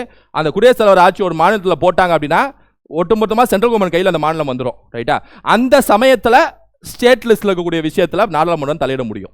இப்போ அந்த 5 விஷயம் என்னன்னா, ஸ்டேட் லிஸ்ட்டில் நாடாளுமன்றம் தலையிடுறது. அதை தான் 5 விஷயம். ராஜ்யசபா ரெசல்யூஷன் பாஸ் பண்ணி தலையிடலாம், எமர்ஜென்சி எப்போ தலையிடலாம், ஸ்டேட் ரிக்வெஸ்ட் 2 அல்லது மேற்பட்ட மாநிலங்கள் ரிக்வெஸ்ட் வச்சு தலையிடலாம், சர்வதேச ஒப்பந்தத்தை நிலைநாட்டுவதற்கு தலையிடலாம், பிரசிடென்ட் குடியரசுத் தலைவர் ஆட்சி அப்போ தலையிடலாம். இது அப்படி ஞாபகம் வச்சுங்க. அடுத்து அதே மாநில மத்திய மாநில சட்ட உறவுகளில் அதே ஆர்டிகல், இந்த 10 ஆர்டிகல்ல இன்னும் கொஞ்சம் பின்னாடி அப்படியே நம்ம பார்த்தோம் அப்படின்னா இன்னொரு விஷயம் பார்க்கணும். அது என்ன அப்படின்னா, central government control on states. மாநிலங்கள் மீது மத்திய அரசு கட்டுப்பாடு. மாநில சட்டசபைகள் இயங்குது. ரைட்டா? அந்த சட்டசபைகள்ல சென்ட்ரல் கவர்மெண்ட் தலையிடுது. மேல பார்த்தது பார்லிமெண்ட் தலையிடுறது. பார்லிமெண்ட்னாலும் சென்ட்ரல் கவர்மெண்ட் தான். நாடாளுமன்றம் சட்டம் போடுற விஷயத்தில் தலையிடுறது. ஆனா இங்க நம்ம பார்க்கறது என்ன அப்படின்னா, டைரக்டா பிரசிடென்ட்டும் கவர்னரும் தலையிடுறது. இப்ப சில விஷயத்தை பாருங்களேன். Governors reservation of bills. மசோதாக்கள் ஆளுநர் இடஒதுக்கீடு. மசோதானா என்ன அப்படின்னா, ஒரு சட்டம் வரணும்னா அதுக்கு ஒரு ரஃப் காப்பி மாதிரி எழுதுவாங்க. அதான் மசோதா. ஃப்ரெஷர்ஸ் யார் இருந்தீங்கன்னா அவங்களுக்கும் சொல்லிக்கிறேன். ரைட்டா? மசோதானா ஒரு ரஃப் காப்பி ஆஃப் ஆக்ட். ரைட்டா? அந்த மசோதா நிறைவேற்றி மெஜாரிட்டி வாங்கி அது பிரசிடென்ட்டுக்கோ கவர்னருக்கோ போய் அதை சைன் பண்ணதான் சட்டமாக மாறும். இந்த சமயத்தில் ஒரு மாநில மசோதா, தமிழ்நாட்டில் ஒரு மசோதா தாக்கல் செய்கிறாங்கன்னா அதை கவர்னர் தான் சைன் பண்ணணும். ரைட்டா? இந்த கவர்னர் ஒரு முடிவு எடுக்கலாம். ஆர்டிகல் 200 படி ஒரு முடிவு எடுக்கலாம். இந்த மசோதா இப்போ தமிழ்நாடு மசோதா ஒரு மசோதா தாக்கல் செய்துனா, இல்லை இந்த மசோதா இது கான்ஸ்டிடியூஷனுக்கு எதிராக மாதிரி தெரியுது, நான் பிரசிடென்ட்க்கு அனுப்பி ஒரு டவுட் மாதிரி கேட்டுக்கிறேன் எதுக்கோ அப்படின்னு சொல்லிட்டு பிரசிடென்ட்க்கு ரிசர்வ் பண்ணி வைக்கலாம் ஒரு மசோதாவை கவர்னர். அது கவர்னர்ஸ் ரிசர்வேஷன் ஆஃப் பில்ஸ். இது ஆர்டிகல் 200ல பேசுறாங்க. ரைட்டா? ஸோ இந்த மாதிரி ஒரு இப்போ இதில் பிரசிடென்ட் தலையிடுறாரா, பிரசிடென்ட் அனுப்பி வைக்கலாங்கிறப்ப அந்த மாநில சட்டமன்றத்தோட அதிகாரம் குறையுதா? அதான் சென்ட்ரல் கவர்மெண்ட் கண்ட்ரோல் ஆன் ஸ்டேட்ஸ்ங்கிறது அதுதான். ரைட்டா? ஸோ அதுவும் இந்த ஆர்டிகல்ஸ்ல லிஸ்ட்ல எழுதியிருக்காங்க. அப்புறம் நிதி அவசர நிலை ஆர்டிகல் 360ல ஃபைனான்சியல் எமர்ஜென்சின்னு சொல்லி அம்பேத்கர் எழுதியிருக்காரு. ஃபைனான்சியல் எமர்ஜென்சினா இந்தியாவே கஜானா காலி, எல்லா மாநிலங்களும் கஜானா காலி, இந்திய நாட்டு கஜானா காலி, எல்லா கடன்ல இருக்கு அப்படின்னா டக்குன்னு ஒரு ஃபைனான்சியல் எமர்ஜென்சி ஒன்று பாஸ் பண்ணலாம். ஆர்டிகல் 360 பயன்படுத்தி மத்திய அரசு. இது வரைக்கும் இந்தியாவில் அப்படி பண்ணதில்லை. அந்த அனுபவம் இந்தியாவுக்கு இல்லை, சுதந்திர இந்தியாவில். இருந்தாலும் எழுதியிருக்காரு அம்பேத்கர். ரைட்டா? அப்படி பாஸ் பண்ணிட்டாங்க அப்படின்னா மாநிலங்களுக்கு கூடிய மொத்த நிதி அதிகாரம் எல்லாமே சென்ட்ரல் கவர்மெண்ட் கைக்கு வந்துடும். அதாவது central government control over states. இந்த 2 ரூட்ல. ரைட்டா? அப்போ நம்ம இது வரைக்கும் என்னென்ன பார்த்துருக்கோங்கிறத நல்லா பாருங்களேன். இது வரைக்கும் நம்ம என்னென்ன பார்த்துருக்கோம் பாருங்க. ஏன்னா ஒரு வாட்டி நம்ம பார்க்க ரிவிஷன் பண்றதா புத்திசாலித்தனம். சட்ட உறவுகளில் எல்லை அதிகாரம் பார்த்துருக்கோம். அதாவது நாடாளுமன்றம் இந்தியா ஃபுல்லா, மாநில சட்டமன்றம் அந்த மாநிலத்துக்கு மட்டும், யூனியன் பிரசிடென்ட் குடியரசுத் தலைவர், பட்டியலிட்ட பகுதிகளுக்கு ஆளுநர். அதுக்கப்புறம் அதிகார பகிர்வை பார்த்துருக்கோம். அதாவது 3 பட்டியல் 7ஆம் அட்டவணைன்னு சொல்லிட்டு தனியாக எழுதியிருக்காங்க. இந்த ஆர்டிகல்ஸ்ல எழுதியிருக்காரு. ஒவ்வொரு பட்டியல், மத்திய பட்டியல் மத்திய சட்டம் போடலாம், மாநில பட்டியல் மாநில அரசு, பொது பட்டியல் 2 கவர்மெண்ட் சட்டம் போடலாம். ஆனால் சென்ட்ரல் கவர்மெண்ட் போடுற சட்டம் செல்லும். 42ஆம் சட்டம் 1976 ஒரு 5 விஷயத்தை மாநில பட்டியலிருந்து பொது பட்டியல் இந்திரா காந்தி மாத்திருக்காங்க. எஞ்சி உள்ள அதிகாரம் யார் கண்ட்ரோல் இருக்குன்னா சென்ட்ரல் கவர்மெண்ட் கண்ட்ரோல் இருக்கு. ரைட்டா? ஆமா, அது லிஸ்ட் என்னங்கிறதையும் பார்த்துட்டோம். அதே மாதிரி மாநில துறையில் நாடாளுமன்றம் தலையிடுதல். மாநில விஷயத்தில் நாடாளுமன்றம் எப்போ தலையிட முடியும்னா 5 ரூட்ல தலையிட முடியும். Rajya Sabha resolution, emergency, state request, international, president rule, குடியரசுத் தலைவர் ஆட்சி. அவன் மாநிலங்கள் மீது மத்திய அரசு எப்ப கட்டுப்பாடு செய்ய முடியும் அப்படின்னா மசோதாக்கள் ஆளுநர் இடஒதுக்கீடு கொடுக்குறப்ப, அதாவது ரிசர்வேஷன் பண்றப்ப, நிதி அவசர நிலை அப்ப. சோ புரிஞ்சுதா? அப்படின்னு ஞாபகம் வச்சுங்க. இதே மத்திய மாநில உறவுகள்ல நிர்வாக உறவுகள்னு சொல்லிட்டு இருக்கு. இங்க நிர்வாகம் சொல்லிட்டு மிஸ் ஆகுது. மத்திய மாநில நிர்வாக உறவுகள் அப்படின்னு சொல்லிட்டு இருக்கு. அதாவது அட்மினிஸ்ட்ரேஷன் ரிலேஷன்ஸ் அப்படின்னு சொல்லிட்டு. இதை பத்தி அம்பேத்கர் எந்த ஆர்டிகல் இருந்து எந்த ஆர்டிகல் வரைக்கும் எழுதியிருக்காரு அப்படின்னா 256ல இருந்து 263 வரைக்கும் எழுதியிருக்காரு. மேல பார்த்த சட்ட உறவுகள் 245 to 255, நிர்வாக உறவுகள் 256 to 263, பகுதி 11ல எழுதியிருக்காரு. அப்படின்னு ஞாபகம் வச்சுங்க. ரைட்டா? இந்த நிர்வாக உறவுகளை பொறுத்த வரைக்கும் சட்ட உறவுகள்னா சட்டம் போடுறது, பார்லிமெண்ட் சட்டம் போடுது, ஸ்டேட் கவர்மெண்ட் சட்டம் போடுது, அதுல எந்த எல்லை வரைக்கும், இது எந்த எல்லை வரைக்கும், பார்லிமெண்ட் எப்படி ஸ்டேட் கவர்மெண்ட் லிஸ்ட்ல தலையிட முடியும், சட்டத்தை போட முடியும், இந்த மாதிரி சட்ட உறவுகளை மேல பார்த்துட்டோம். மத்திய பட்டியல், மாநில பட்டியல், பொதுப்பட்டியல், இந்த விஷயம் எல்லாமே. இது நிர்வாக உறவுகள். நிர்வாகம்னா என்ன? ஒரு சட்டத்தை ஏற்றினா மட்டும் பத்தாது, அதை இம்ப்ளிமெண்டேஷன் பண்ணணும். ஒரு சட்டம் நாடாளுமன்றமோ சட்டமன்றமோ ஏற்றுது அப்படின்னா அது அமைச்சர்கள் இருக்காங்களே, அமைச்சர்கள் அதை இம்ப்ளிமெண்டேஷன் பண்ணுவாங்க. அமைச்சர்கள்ங்கிறவங்க எக்ஸிக்யூட்டிவ்னு சொல்லுவாங்க. அமைச்சர்கள் மட்டும் இல்ல, IAS officer, IPS officer, group 1 officer, group 2 officer, group 4 officer எல்லாமே எக்ஸிக்யூட்டிவ்ஸ். எக்ஸிக்யூட்டிவ்ஸ்னா இம்ப்ளிமெண்ட் பண்ற ஆட்கள், ரைட்டா? சட்டத்தை நிறைவேற்றக்கூடிய ஆட்கள் கிரவுண்டில், அதாவது களத்தில். ஸோ அதுதான் வந்து நிர்வாக அதிகாரம் சொல்லுவாங்க. அப்படி பார்த்தீங்க அப்படின்னா யூனியன் லிஸ்ட்ல இருக்கக்கூடிய விஷயங்கள் இருக்குல்ல, பேங்கிங்கு, அட்டாமிக் எனர்ஜி, இது எல்லாத்துக்கான நிர்வாக அதிகாரம் யார்கிட்ட இருக்குன்னா சென்ட்ரல் கவர்மெண்ட் கையில் இருக்கு, மத்திய அரசு கையில் இருக்கு. இப்போ பேங்கிங்னா மத்திய அரசு வேலை தானே சொல்கிறோம். அவங்க தானே போய் டேரெக்டாக போய் கடனை வசூலிக்கு எதுவுமே வேலை செய்கிறாங்க. ரயில்வேல ஒர்க் பண்ணுறாங்க, சென்ட்ரல் கவர்மெண்ட் ஜாப்னு சொல்கிறோம்ல, அதான் அது ஈஸியாக புரிஞ்சுக்கலாம். ஏன்னா யூனியன் லிஸ்ட்டில் அவங்க தான் சட்டம் போடுறாங்கன்னா அவங்க தான் நிறைவேற்றவும் செய்யணும், ரைட்டா? அப்போ ஸ்டேட் லிஸ்ட்டில் கூடிய விஷயத்தில் நிறைவேற்றக்கூடிய இடத்துல யார் அப்படின்னா ஸ்டேட் கவர்மெண்ட் தான் இருக்காங்க. இன்னொரு முக்கியமான விஷயம் எக்ஸாம் பாயிண்ட் ஆஃப் வியூவில், பொதுப்பட்டியலில் இருக்கக்கூடிய விஷயத்தில் சட்டம் போடுவது என்னமோ பார்லிமெண்ட்டோ சட்டமன்றமாக இருக்கட்டும், மாநில அரசோ இருக்கட்டும், ஆனால் அதை நிறைவேற்றுறது எக்ஸிக்யூட் பண்ணுற இடத்துல ஸ்டேட் கவர்மெண்ட் தான் இருக்காங்க. இது கரெக்டாக ஞாபகம் வச்சுக்கோங்க, ரைட்டா? இந்த விஷயத்தை ஞாபகம் வச்சுக்கோங்க. அன்லஸ் அண்ட் அன்டில் பார்லிமெண்ட்டு குறிப்பிட்டு டைரக்ஷன் கொடுக்காத அளவுக்கு, அதாவது சென்ட்ரல் கவர்மெண்ட்டு இல்லை இந்த விஷயத்தில் நான் எக்ஸிக்யூட் பண்ணிக்கிறேன் அப்படின்னு சொல்லாத வரைக்கும் ஜென்ரலாகவே பொதுப்பட்டியலில் இருக்கக்கூடிய ஒரு சட்டத்தை பார்லிமெண்ட் போட்டாலும் சரி, மாநில சட்டமன்றம் போட்டாலும் சரி, அதை இம்ப்ளிமெண்ட் எக்ஸிக்யூட் பண்ணுறது, எக்ஸிக்யூட்டிவ் பவர், நிர்வாக அதிகாரம் யார்கிட்ட இருக்குன்னா மாநில அரசு கையில் தான் இருக்குது, ரைட்டா? அது கரெக்டாக ஞாபகம் வச்சுங்க. ஸோ அப்போ இது ரொம்ப சிம்பிள் தான் நிர்வாக அதிகாரங்களில். அதே மாதிரி அடுத்த நிர்வாக அதிகாரங்களே பார்ப்போம். நிர்வாக அதிகாரங்களில் 2 ஆர்டிகல் ஞாபகம் வச்சுக்கணும். அது என்னென்ன ஆர்டிகல் அப்படின்னா ஆர்டிகல் 365, ஆர்டிகல் 356. என்ன சொல்லுது இந்த ஆர்டிகல் 365, 356 என்ன சொல்லுது? Simple. State executive power must obey parliamentary laws. நாடாளுமன்ற சட்டங்களை மதித்து மாநில நிர்வாகம் செயல்பட வேண்டும். நம்ம தெரியும், யூனியன் லிஸ்ட்ல இருக்கக்கூடிய விஷயத்தில் நாடாளுமன்றம் தான் சட்டம் போட முடியும். அது நாடாளுமன்ற சட்டங்கள்னு சொல்லலாம். பொதுப்பட்டியலில் கூடிய நாடாளுமன்ற சட்டங்கள்னு சொல்லலாம். என்ஜிஓ அதிகாரமும் நாடாளுமன்ற சட்டங்கள்னு சொல்லலாம். இதெல்லாமே நாடாளுமன்ற சென்ட்ரல் கவர்மெண்டோட லாஸ் இருக்குல்ல, சட்டங்கள், அதை நிறைவேற்றக்கூடியது சென்ட்ரல் கவர்மெண்ட் இருக்கும், ரைட்டா? சப்போஸ் அதில் ஸ்டேட் கவர்மெண்ட் கொஞ்சம் ஷேர் பண்ணி ஸ்டேட் கவர்மெண்ட் நிறைவேற்றக்கூடிய சிச்சுவேஷன் வரும். அப்படி சமயத்தில் நாடாளுமன்ற சட்டங்களை எதிர்த்து என்ன ஸ்டேட் கவர்மெண்ட் செயல்படக்கூடாது. பார்லிமெண்டரி லாஸை பொறுத்த வரைக்கும் ஸ்டேட் எக்ஸிக்யூட்டிவ் ஒபே பண்ணணும், ரைட்டா? அவங்களுக்கான கடமைகளை ஆற்றணும். சென்ட்ரல் கவர்மெண்ட், யூனியன் கவர்மெண்ட்டோட எம்ப்ளாயிஸ் தான் இருப்பாங்க, ஆனால் அவங்களுக்கு கீழே ஒர்க் பண்ணக்கூடிய ஸ்டேட் கவர்மெண்ட் அவங்கள மீறி செயல்படக்கூடாது. ஐஏஎஸ் ஆஃபீஸர்ஸ் வந்து சென்ட்ரலோட எக்ஸிக்யூட்டிவ், குரூப் 1 ஆஃபீஸர் ஸ்டேட்டோட எக்ஸிக்யூட்டிவ். ஐஏஎஸ் ஆஃபீஸர் சொல்றத குரூப் 1 ஆஃபீஸர் கேட்கணும், ரிவர்ஸ் ஆகக்கூடாது, கேட்டாகணும். அதான் அர்த்தம். இங்கே state executive power must obey parliamentary லாஸ்னு அர்த்தம், ரைட்டா? அப்ப இந்த விஷயம் வந்து ஆர்டிகல் 365 ஆர்டிகல்ல சொல்றாங்க. ஆர்டிகல் 365 அம்பேத்கர் என்ன எழுதுறாரு அப்படின்னா சென்ட்ரல் கவர்மெண்ட் சொல்றத ஸ்டேட் கவர்மெண்ட் கேட்கணும், ரைட்டா? ஆர்டிகல் 365 சொல்றாரு. அப்படி கேட்கல அப்படின்னா, அப்படி சென்ட்ரல் கவர்மெண்டோட டைரக்ஷன் வழிமுறைகளை கேட்கல, நாடாளுமன்ற சட்டங்களை கேட்கல, என்ன சொல்றாங்களோ அதை கேட்கல அப்படின்னா 365 சொல்றாரு அம்பேத்கர், ஆட்டோமேட்டிக்கா அந்த மாநில அரசை எங்களால் கலைக்க முடியும். அதாவது ஆர்டிகல் 356 எங்களால் இம்ப்ளிமெண்ட் பண்ண முடியும் அப்படின்னு 365 எழுதியிருக்காங்க. 365 என்ன சொல்லுதுன்னா சென்ட்ரல் கவர்மெண்ட் சொல்றத ஸ்டேட் கவர்மெண்ட் கேட்கணும். 365 கேட்கல, ஒபே பண்ணல, 365 அங்க நடக்கல, ஒரு மாநில அரசு அதை செய்யல அப்படின்னா ஆட்டோமேட்டிக்கா அங்க 356 போடலாம். அதனால தான் ரெண்டையும் சேர்த்து வச்சு உங்களுக்கு சொல்றேன். இது புரியுதா? அப்ப பிரசிடென்ட் ரூலுங்கிறது மெஜாரிட்டி இல்லைனாலும் போடலாம், கான்ஸ்டியூஷன் எதிராக செயல்பட்டாலும் போடலாம், 365 நடக்கலனாலும் போடலாம், எல்லா ரூட்லையும் செயல்படுத்த வைக்கலாம், ரைட்டா? இந்த மாதிரி இந்தியாவில் நிறைய இடங்கள்ல பிரசிடென்ட் ரூல் போட்டிருக்காங்க, ரைட்டா? குடியரசுத் தலைவர் ஆட்சி. ஓகே, அடுத்து அதே மாதிரி state government should obey central government advice. அதை தான் சொன்னேன் நான். அதான் 365 தான் திரும்ப இங்கே போட்டிருக்காங்க.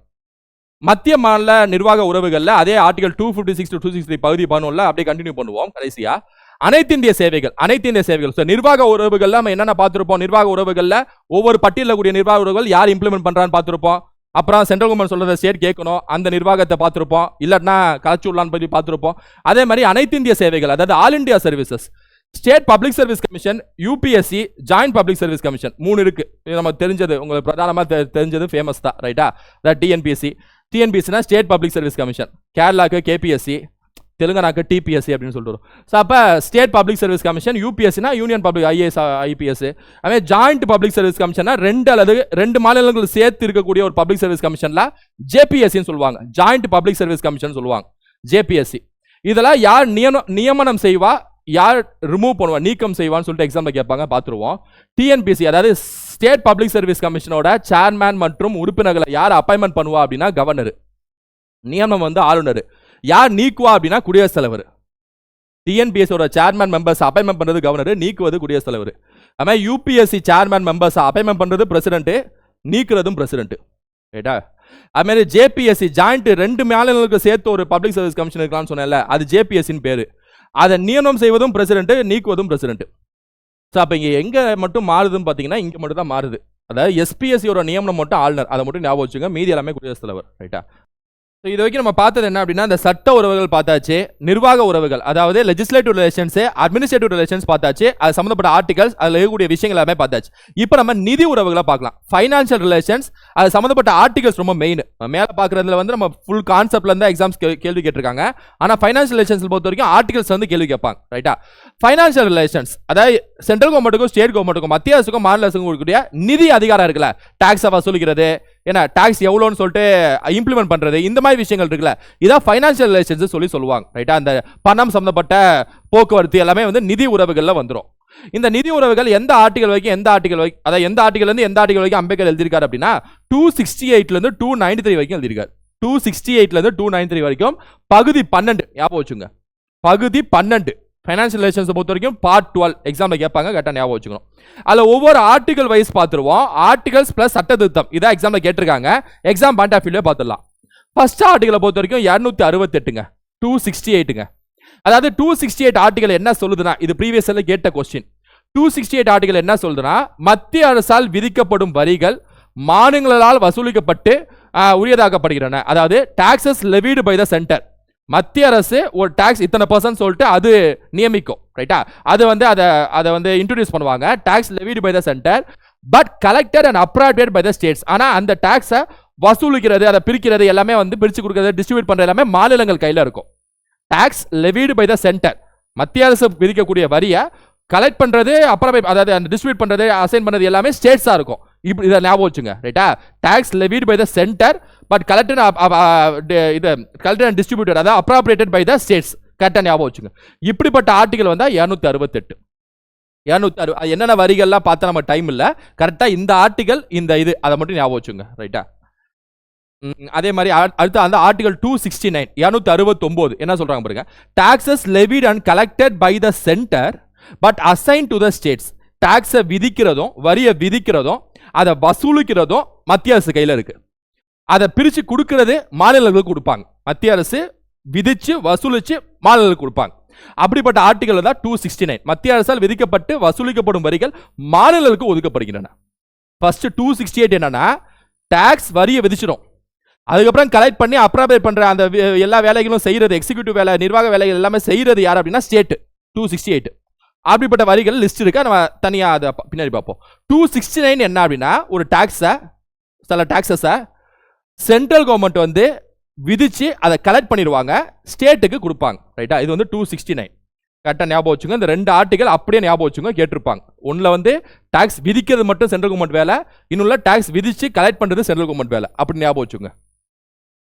269A ஆர்டிகல் 269A என்ன அப்படின்னா levy and collector of goods and service tax in course of interstate trade or commerce. அதாவது ஜிஎஸ்டி நம்ம கேள்விப்பட்டிருப்போம். 101 சட்டத்திட்டத்தில் ஜிஎஸ்டி கொண்டு வந்திருப்பாங்க. அதில் 3 ஜிஎஸ்டி இருக்கு, சிஜிஎஸ்டி, எஸ்ஜிஎஸ்டி, ஐஜிஎஸ்டி. ஜிஎஸ்டி நம்ம தனியாக பின்னாடி பார்ப்போம்.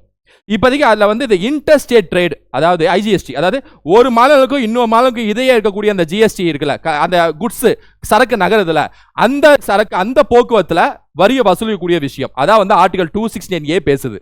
ரைட்டா?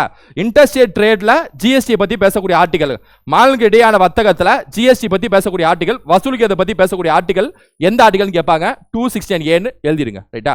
ஞாபகம் வச்சுங்க. Levy and collected of goods and service tax in course of interstate trade or commerce. ஞாபகம் வச்சுங்க. 269A. 270 ஆர்டிகல் 270 பொறுத்த வரைக்கும் taxes levied and collected by the center but distributed between the center and the states. அது 268 பார்த்தோம்ல, அது என்ன அப்படின்னா வரி வந்து அதாவது மத்திய அரசு வரியை விதிக்கும்.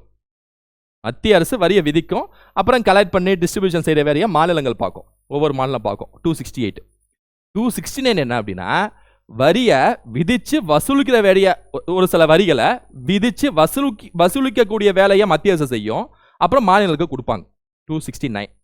269A வந்து இன்டர்ஸ்டேட் ஜிஎஸ்டிக்கான வசூலிக்கிறது, பிரித்து கொடுக்குற வேலையை பற்றி பேசக்கூடிய ஆர்டிகல் 269A. 270 என்ன அப்படின்னா சில taxes levied and collected by the centre. அதாவது 216 மாதிரியே வருது பாருங்க. வரியை விதிச்சு வசூலிக்கிறது மத்திய அரசு, அதுக்கப்புறம் மாநிலங்களுக்கு கொடுக்காம மத்திய மாநில அரசு பிரிச்சுக்கிறது. இங்க பாருங்க, but distribution between the centre and states. இது எப்படி இருக்கு? அந்த மாதிரி சில டாக்ஸஸ் இருக்கும்ல. இந்த ஒவ்வொரு ஆர்டிகல் என்னென்ன டாக்ஸஸ் குறிப்பிடுறாங்க மேட்டர் இல்ல, கரெக்டா ஆர்டிகல் என்ன சொல்லுது மட்டும் படிச்சுங்க. டாக்ஸஸ் பின்னே பார்ப்போம், ரைட்டா? அந்த மாதிரி சில டாக்ஸஸ் இருக்குல்ல, அது ஆர்டிகல் 270 பேசியிருக்காங்க. இது எப்படி இருக்கு? Taxes levied and collected by the center, மத்திய அரசு, but distributed between center and states, மத்திய மாநில அரசு பிரிச்சுக்கிறது, ரைட்டா? நான் விதிச்சு வசூலிச்சிடுறேன், அதுக்கப்புறம் நம்ம 2 பேர் பிரிச்சுக்குவோம். அதான் 270. நான் விதிக்கிறேன், நீயே வசூலிச்சு நீயே பண்ணிக்கோ. 268. நான் விதிச்சு வசூலிச்சிடுறேன், உனக்கு கொடுத்துட்றேன். 269, ரைட்டா? அதான். ஓகே, அடுத்து 271. surcharge on certain taxes and duties for the purpose of the surcharge. மையத்தின் நோக்கலாங்க சில வரிகள் மீதும் தீர்வுகள் மீதான கூடுதல் கட்டணம். சர்சார்ஜ்னா கூடுதல் கட்டணம். ஒரு டாக்ஸ் போடுறாங்க, ஒரு எஜுகேஷனா 3% டாக்ஸ் போடுறாங்கன்னா அதுல சர்சார்ஜ்னா என்ன, கூடுதல் கட்டணம்னா என்ன அப்படின்னா அந்த 3%க்கு எக்ஸ்ட்ரா ஒரு 3%க்கு ஒரு 10%, அதாவது 3.3 அப்படி வச்சுங்களேன். அது மாதிரி பர்சன்ட் எக்ஸ்ட்ரா கலெக்ட் பண்றாங்களே, அந்த 3%க்கு ஒரு எக்ஸ்ட்ரா பர்சன்ட் போட்டு கலெக்ட் பண்றாங்களே, அது பேர் தான் சர்சார்ஜ்னு சொல்லுவாங்க. ஆங்கிலத்தில் சர்சார்ஜ்னு சொல்லுவாங்க. அப்படியே தமிழ் மீடியம் ஸ்டூடண்ட்ஸ் ஞாபகம் வச்சுங்க.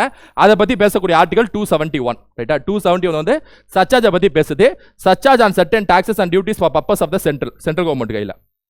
279A இது ரொம்ப ஃபேமஸான ஆர்டிகல். ஜிஎஸ்டி கவுன்சில்னு சொல்லுவாங்க. அதாவது கான்ஸ்டியூட் த ஜிஎஸ்டி கவுன்சில் பற்றி பேசக்கூடிய ஆர்டிகல் 279A. ஜிஎஸ்டி இருக்குல்ல, இந்த ஜிஎஸ்டி ஒவ்வொரு பொருளுக்கும் எவ்வளோ ஜிஎஸ்டி விதிக்கலாம், எவ்வளோ ஏற்றலாம், எவ்வளோ குறைக்கலாம், என்ன மாதிரி அட்ஜஸ்ட்மெண்ட் பண்ணலாம் அப்படின்னு சொல்லிட்டு டிசைட் பண்ணக்கூடிய ஒரு கவுன்சில் தான் ஜிஎஸ்டி கவுன்சில். இல்லை சென்ட்ரல் கவர்மெண்ட் ஃபைனான்ஸ் மினிஸ்டருக்கு தலைமையில் எல்லா மாநில நிதியமைச்சர்கள் போய் பங்கேற்பாங்க, ரைட்டா? இது ஒரு தனி டாபிக், பின்னாடி பார்ப்போம். ஜிஎஸ்டி கவுன்சில் பற்றி பேசக்கூடிய ஆர்டிகல் 279A, 279A. எந்தெந்த ஐட்டம்க்கு என்னென்ன ஜிஎஸ்டி வசூலிக்கலாம்னு சொல்லிட்டு டிசைட் பண்ணக்கூடிய அத்தாரிட்டி ஜிஎஸ்டி கவுன்சில் 279A. இப்போ பாருங்க, 279A ஜிஎஸ்டி கவுன்சில், 271 சர்சார்ஜ். நான் சொல்ல மட்டும் ஞாபகம் வச்சுக்கோங்க. 271 சர்சார்ஜ், 270 சென்ட்ருக்கு ஸ்டேட்டுக்கும் டிஸ்ட்ரிபியூட் பண்ணுறது, 269A இன்டர்ஸ்டேட் ஜிஎஸ்டி, ரைட்டா? 269 வசூலிச்சு, அதாவது விதிச்சு வசூலிச்சு மாநிலங்களுக்கு கொடுக்குறது, 268 விதிக்கிறது, மாநிலங்கள் மற்ற வேலையை பார்த்துக்கிறது, ரைட்டா? கரெக்டாக இந்த ஆர்டிகல்ஸ்லாம் ஞாபகம் வச்சுக்கோங்க. நிதி உறவுகளை அப்படியே கொஞ்சம் எக்ஸ்டென்ஷன் பார்ப்போம். சட்ட திருத்தங்களும் முக்கியம். 80வது சட்ட திருத்தம், நிதி உறவுகளில் 80வது சட்ட திருத்தம் ரொம்ப முக்கியம். இந்த 80வது சட்ட திருத்தம் என்ன செய்யும் அப்படின்னா, ஃபைனான்ஸ், அதாவது மொத்த மத்திய அரசு எவ்வளோ வரி வசூலிக்குதோ அதில் 29% எல்லா மாநிலங்களுக்கும் பிரித்து கொடுக்கணும், ரைட்டா? இந்த மாதிரி மத்திய அரசு எவ்வளோ வரி வசூலிக்குதோ அது எத்தனை % மாநிலங்களுக்குலாம் பிரித்து கொடுக்கணும்னு சொல்லிட்டு அந்த விஷயத்தை கணக்கிட்டு ஆலோசனை சொல்லக்கூடிய ஒரு ஆணையம் வந்து ஃபைனான்ஸ் கமிஷன் சொல்லுவாங்க. கீழே பார்ப்போம், நிதி ஆணையம் சொல்லுவாங்க, ரைட்டா? அந்த ஃபைனான்ஸ் கமிஷனோட ஒரே வேலை என்ன அப்படின்னா, மத்திய அரசு எல்லா மாநிலங்களிலிருந்தும் மக்கள்கிட்ட வந்து எவ்வளோ வரி வசூலிக்கிறாங்களோ அந்த வரியை எல்லா மாநிலங்களுக்கும் எத்தனை சதவீதம் பிரித்து கொடுக்கணும், ஒவ்வொரு மாதத்துக்கு எவ்வளோ கொடுக்கணும், அதை கணக்கு போட்டு சொல்லக்கூடிய அந்த கணக்குக்கான காரணகர்த்தா, அந்த கணக்கு நபருக்கு அந்த கணக்கு ஆணையம் எது அப்படின்னா ஃபைனான்ஸ் கமிஷன், நிதி ஆணையம். கீழே பார்ப்போம். அதில் நிறையா, அது டெம்பரரி பாடி, அதாவது first finance commission, second finance commission சொல்லிட்டு எலெக்ஷன் மாதிரியே 5 வருஷத்துக்கு ஒன்ஸ் பிரசிடென்ட் மாற்றிட்டே இருப்பார். ஒரு 5 வருஷத்துக்கு ஒரு ஃபைனான்ஸ் கமிஷன் மாதிரி ரெக்கமெண்டேஷன் கொடுத்துட்டு இருப்பாங்க. அதில் 10th ஃபைனான்ஸ் கமிஷன் சொல்லிட்டு 1990களில் ஒரு ரெக்கமெண்டேஷன் கொடுத்தாங்க. இப்போ நான் சொன்னேன் 29% சொல்லி சொன்னேன்ல, அது 10th ஃபைனான்ஸ் கமிஷனோட ரிப்போர்ட்டில் இருக்கும். அதை அப்படியே சென்ட்ரல் கவர்மெண்ட் இம்ப்ளிமெண்ட் பண்ணாங்க. அது எத்தனாவது சட்டத்திட்டத்தில் இம்ப்ளிமெண்ட் பண்ணாங்கன்னா 80வது சட்டத்திட்டம், ரைட்டா? சிம்பிளாக ஞாபகம் வச்சுங்க. 80வது சட்டத்திட்டம்னா 10வது நிதி ஆணையத்தோட ரெக்கமெண்டேஷனை இம்ப்ளிமெண்ட் பண்ண சட்டத்திட்டம், அப்படி ஞாபகம் வச்சுங்க. அது பேர் ஒன்று வச்சிருப்பாங்க, ஆல்டர்னேட் ஸ்கீம் ஆஃப் டெவல்யூஷன். அந்த 29% கொடுத்தாங்களே, அதுக்கு என்ன பேர் வச்சிருப்பாங்கன்னா ஆல்டர்னேட் ஸ்கீம் ஆஃப் டெவல்யூஷன், அதாவது மாற்று அதிகார பகிர்வு திட்டம் அப்படின்னு ஞாபகம் வச்சுங்க. எக்ஸாம்பிள் எப்படி கேட்பாங்கன்னா, இந்த மாற்று அதிகார பகிர்வு திட்டம் எந்த சட்டத்திட்டம் கேட்பாங்க, 80வது சட்டத்திட்டம். எந்த நிதி ஆணையம் படி இது செயல்பட்டுச்சுன்னா 10வது நிதி ஆணையம், அதை மட்டும் ஞாபகம் வச்சுங்க. அது 101வது சட்டத்திட்டம் ஜிஎஸ்டி. இதான் ஜிஎஸ்டி எல்லாரும் ஃபேமஸ். நம்ம ஜிஎஸ்டியை தனியாக பார்க்கணும், ரைட்டா? இது எல்லாமே ஃபைனான்ஷியல் ரிலேஷன்ஸ் பற்றி பார்த்துருக்கோம். 275 என்ன அப்படின்னா ஸ்டாச்சுட்டரி கிராண்ட்ஸ், அதாவது சட்ட மானியங்கள்னு அர்த்தம். இப்போ ஏதாவது மாநிலம் வந்து பின்தங்கிய நிலையில இருக்கு, பட்டியலிட பகுதிகள் பழங்குடியின பகுதிகள்லாம் இருக்குல்ல, ரொம்ப பின்தங்கிய இடத்துல இருக்கு, எக்கனாமிக்கலி ரொம்ப பேக்வர்டா இருக்காங்க அப்படின்னா அந்த மாதிரி சில மாநிலங்களுக்கு மத்திய அரசு கண்டிப்பா இது கொடுக்கணும், அதாவது மானியம் கொடுக்கணும். அது பத்தி பேசக்கூடிய ஆர்டிகல் தான் ஆர்டிகல் 275 ஸ்டாச்சுட்டரி கிராண்ட்னு சொல்லுவாங்க. ஆங்கிலத்தில் ஸ்டாச்சுட்டரி கிராண்ட் சட்ட மானியம்னு அர்த்தம், சட்ட ரீதியான மானியம்னு அர்த்தம். ரைட்டா? ஆர்டிகல் 275 வந்து ஸ்டாச்சுட்டரி கிராண்ட், சட்ட ரீதியான மானியம், அதாவது சில மாநிலங்களுக்கு மானியம் கொடுப்பது. அதுமாதிரி ஆர்டிகல் 282 மானியம் தான், தன்னிச்சையான மானியம், டிஸ்கிரிஷனரி கிராண்ட்ஸ் சொல்லுவாங்க. சட்ட ரீதியான மானியம் வந்து கண்டிப்பா கொடுக்கணும், கம்பல்சரின்னு வைங்களேன். 282 டிஸ்கிரிஷனரி கிராண்ட்ஸ்ங்கிறது மத்திய அரசு நினைச்சா கொடுக்கலாம். மத்திய அரசு அவங்களா நினைச்சு ஐயோ வெள்ளத்தில் பாதிக்கப்பட்டிருக்கு இந்த மாநிலம் கேரளா, கொடுப்போம், மானியம் மாதிரி கொடுப்போம், கடனா இல்ல மானியமாவே கொடுப்போம், தாங்க வச்சுங்க 500 கோடி வச்சுங்க அப்படின்ட்டு. இது வந்து டிஸ்கிரிஷனரி கிராண்ட்னு சொல்லுவாங்க. சென்ட்ரல் கவர்மெண்ட் ஸ்டேட்டுக்கு கொடுக்குறது, ரிவர்ஸ்ல எப்போ நடக்காது, ஸ்டேட் சென்ட்ரல் கொடுக்க மாட்டாங்க. ஏன்னா கஜானா அதிகமாக வச்சிருக்கிறது சென்ட்ரல் கவர்மெண்ட் தான். ரைட்டா? ஸோ 282 டிஸ்கிரிஷனரி கிராண்ட் தன்னிச்சையான மானியம், 275 சட்ட ரீதியான மானியம் ஸ்டாச்சுட்டரி கிராண்ட். இந்த ரெண்டு ஆர்டிகளும் ஃபைனான்சியல் ரிலேஷன்ஸ்ல ஞாபகம் வச்சுங்க. 268, 269, 269A, 270, 271, 279A, ரைட்டா? அப்புறம் 275, 282 இதெல்லாமே வந்து ஞாபகம் வச்சுங்க, முக்கியமான ஆர்டிகல்ஸ். அதே நிதி உறவுகள்ல அடுத்து நிதி ஆணையம், ஃபைனான்ஸ் கமிஷன். இதை நான் தனியாவே ஒரு வீடியோ போட்டுருவேன் ஃபைனான்ஸ் கமிஷன் சொல்லிட்டு, அதனால பேசிக் மட்டும் சொல்லிடுறேன். ஃபைனான்ஸ் கமிஷன் நான் ஆல்ரெடி சொன்னேன்ல, மத்திய அரசு எவ்வளவு வரி வசூலிக்குதோ அதை மாநிலங்களுக்கு எவ்வளவு பிரிச்சு கொடுக்கணும்னு சொல்லக்கூடிய அந்த ஐடியா மணி தான் ஃபைனான்ஸ் கமிஷன். இந்த ஃபைனான்ஸ் கமிஷன் ஒன்று இருக்கணும், 5 வருஷம் ஒன்ஸ் போடணும்னு சொல்லிட்டு அம்பேத்கர் எந்த ஆர்டிகல் எழுதியிருப்பார் அப்படின்னா ஆர்டிகல் 280 எழுதியிருப்பார். ரைட்டா? அதுமாதிரி ஃபைனான்ஸ் கமிஷனோட ரெக்கமெண்டேஷனை பிரசிடென்ட்டை கொடுக்கணும். பிரசிடென்ட் வந்து அதை சென்ட்ரல் கவர்மெண்ட் அந்த மாதிரி விஷயம் இருக்குல்ல, பிரசிடென்ட் வந்து பார்லிமெண்ட்டை கொடுக்கணும் பிரசிடென்ட் அப்படின்னு சொல்லிட்டு சொல்லக்கூடிய ஆர்டிகல் 281. 280 நிதி ஆணையம் ஒன்று இருக்க வேண்டும். 281 நிதி ஆணையத்தோட பரிந்துரைகள், இப்படி ஞாபகம் வச்சுங்க. ரைட்டா? ஸோ இந்த ரெண்டு ஆர்டிகல் நிதி ஆணையம் பற்றி பேசுது. நான் இப்போ இது வரைக்கும் வரிசையாக நிதி உறவுகளோட ஆர்டிகல்ஸ்லாம் சொன்னேன்ல, அது வாட்டி ரீவைண்ட் பண்ணி நல்லா மைண்டில் ஏற்றிருங்க. இதுலேருந்து எக்ஸாமில் கொஸ்டின் கேட்பாங்க. 16 இந்த நிதி ஆணையத்தில் 16 நிதி ஆணையம் தான் இப்போ ரெக்கமெண்டேஷன் கொடுத்து இப்போ நடைமுறையில் இருக்கு. அரவிந்த் பரங்காரியா இவர் தான் சேர்மேனு. ரைட்டா? இதில் நிறைய விஷயம் சொல்லியிருப்பாங்க, distribution of tax revenue, financial support to the states, எல்லாம் கரண்ட் அஃபேர்ஸ் ரீதியில் பார்க்குறப்ப நம்ம பார்த்துடலாம். ரைட்டா? 41%, 41 + 1 42% கிட்டக்க எல்லா மாநிலங்களுக்கும் கொடுக்கணும்னு சொல்லிட்டு இந்த நிதி ஆணையம் சொல்லியிருக்கோம். ரைட்டா? ஓகே. இப்போ நம்ம இது வரைக்கும் பார்த்தது எல்லாமே வந்து சட்ட உறவுகள், நிர்வாக உறவுகள், நிதி உறவுகள் பார்த்துட்டோம். நிதி உறவுகளில் ஆர்டிகல்ஸாக பார்த்தாச்சு, சட்ட உறவுகள் மற்றும் நிர்வாக உறவுகளில் கான்செப்டாக பார்த்தாச்சு. ஏன்னா எக்ஸாம்பிள் அப்படி தான் கேட்பாங்க, அந்த ரீதியில் பார்த்துட்டோம். உங்களுக்கு ஃபுல் மைண்ட் செட் கிடைச்சிருக்கும். மத்திய அரசுனா என்ன, மாநில அரசுனா என்ன, நாடாளுமன்றம் எதெல்லாம் சட்டம் போடலாம், சட்டமன்றம் எதெல்லாம் சட்டம் போடலாம், சட்டமன்றத்தில் நாடாளுமன்றம் எப்போ தலையிட முடியும், ஸ்டேட்டுக்குள்ள சென்ட்ரல் எப்போ தலையிட முடியும், புரியுதா? அப்புறம் யார் யாரெல்லாம் வரியை வசூலிக்கிறது, யார் கலெக்ட் பண்ணி டிஸ்ட்ரிபியூட் பண்ணுறது, சச்சார்ஜ், ஸ்டாச்சுட்டரி கிராண்ட்டு, சட்ட ரீதியான மானியம், தன்னிச்சையான மானியம் எல்லாம் பார்த்துட்டோம். ஒரு ரீவைண்ட் பண்ணி திரும்ப ஒரு வாட்டி பார்த்தீங்கன்னா நச்சுன்னு இருக்கும். நீங்கள் ஃப்ரெஷ்ஷாக இருந்தீங்க அப்படின்னா ஓரளவுக்கு ஓகே, உங்களுக்கு ஃபுல் கவரேஜ் உங்களுக்கு கொடுத்துருப்பேன். ரைட்டா? ஏன்னா இது பேசிக்காக சட்டம் பண்ணுறேன்னா என்ன, நாடாளுமன்றம்னா என்ன, அது பேசிக்காக தெரிஞ்சுக்கணும், அது நம்ம தனியாக பார்ப்போம். ரைட்டா? நிதி ஆணையம், ஜிஎஸ்டிலாம் கொஞ்சம் இன்டெப்த்தாக தெரிஞ்சு தனியாக பார்ப்போம். இப்போதைக்கு நான் சொல்கிறேன். ரைட்டா? ஏன்னா இதுக்குள்ளே பார்த்து முடிக்கணும்னால இது ஒரு தனி டாப்பிக்காக எடுக்கிறனால சொல்கிறேன். மாநிலம் இப்போ என்ன பிரச்சனை வருது அப்படின்னா, இந்த நம்ம இது வரைக்கும் பார்த்தல உங்களுக்கு ஒரு விஷயம் புரிஞ்சுதா? இது வரைக்கும் நான் நடத்தியிருப்பேன்ல, இது வரைக்கும் நான் சொல்லியிருப்பேன்ல 3 உறவுகள், இல்லை உங்களுக்கு ஒரு கிளாரிட்டி ஒன்று கிடச்சிருக்கும். என்ன கிளாரிட்டி அப்படின்னா, இந்தியாவில் பொறுத்த வரைக்கும் central government, state government 2 government இருக்காங்க. ஆனால் இது வரைக்கும் நான் சொன்னதை வச்சு நீங்கள் எப்படி யோசிக்கலாம் அப்படின்னா, என்ன சார் நீங்கள் நடத்துனதை வச்சு இது வரைக்கும் பார்த்த வரைக்கும் பார்த்தீங்கன்னா சென்ட்ரல் கவர்மெண்ட்டுக்கு தான் இவ்வளோ அதிகாரம் இருக்கிற மாதிரியே இருக்குது சார். ஏதோ 5 ரூட்டில் வந்து மாநில பட்டியலில் தலையிடலாங்கிறீங்க, யூனியன் லிஸ்ட்டில் தான் 100 லிஸ்ட் இருக்குது, பொதுப்பட்டியலையும் சென்ட்ரல் கவர்மெண்ட் போடுற சட்டம் தான் செல்லுங்கிறீங்க கடைசியா. அதை தாண்டி என்ஜூல அதிகாரம்னு சொல்லிட்டு சென்ட்ரல் கவர்மெண்ட்டுக்கு இருக்குன்னு சொல்றீங்க. அப்புறம் ஆர்டிகல் 365 பாதிச்சா 356 போட்டு பிரசிடென்ட் உள்ள வச்சு ஸ்டேட்டை தூக்கலான்னு சொல்றீங்க. இப்போ இது வரைக்கும் பார்த்ததுல எல்லாமே சென்ட்ரல் கவர்மெண்ட்டுக்கு தான் இவ்வளோ அதிகாரம், அதாவது மாநில அரசோட 10 மடங்கு அதிகாரம் இருக்கிற மாதிரியும் உங்களுக்கு தெரியும். ரைட்டா?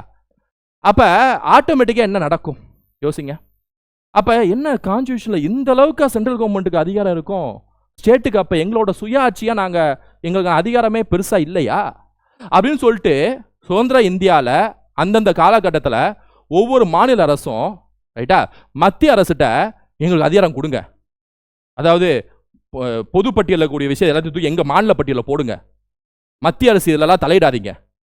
ரைட்டா? ஐஏஎஸ் ஐபிஎஸ் ஆஃபீஸ்லாம் எங்களுக்கு வேணாம், கவர்னரை வேணாம் போங்க.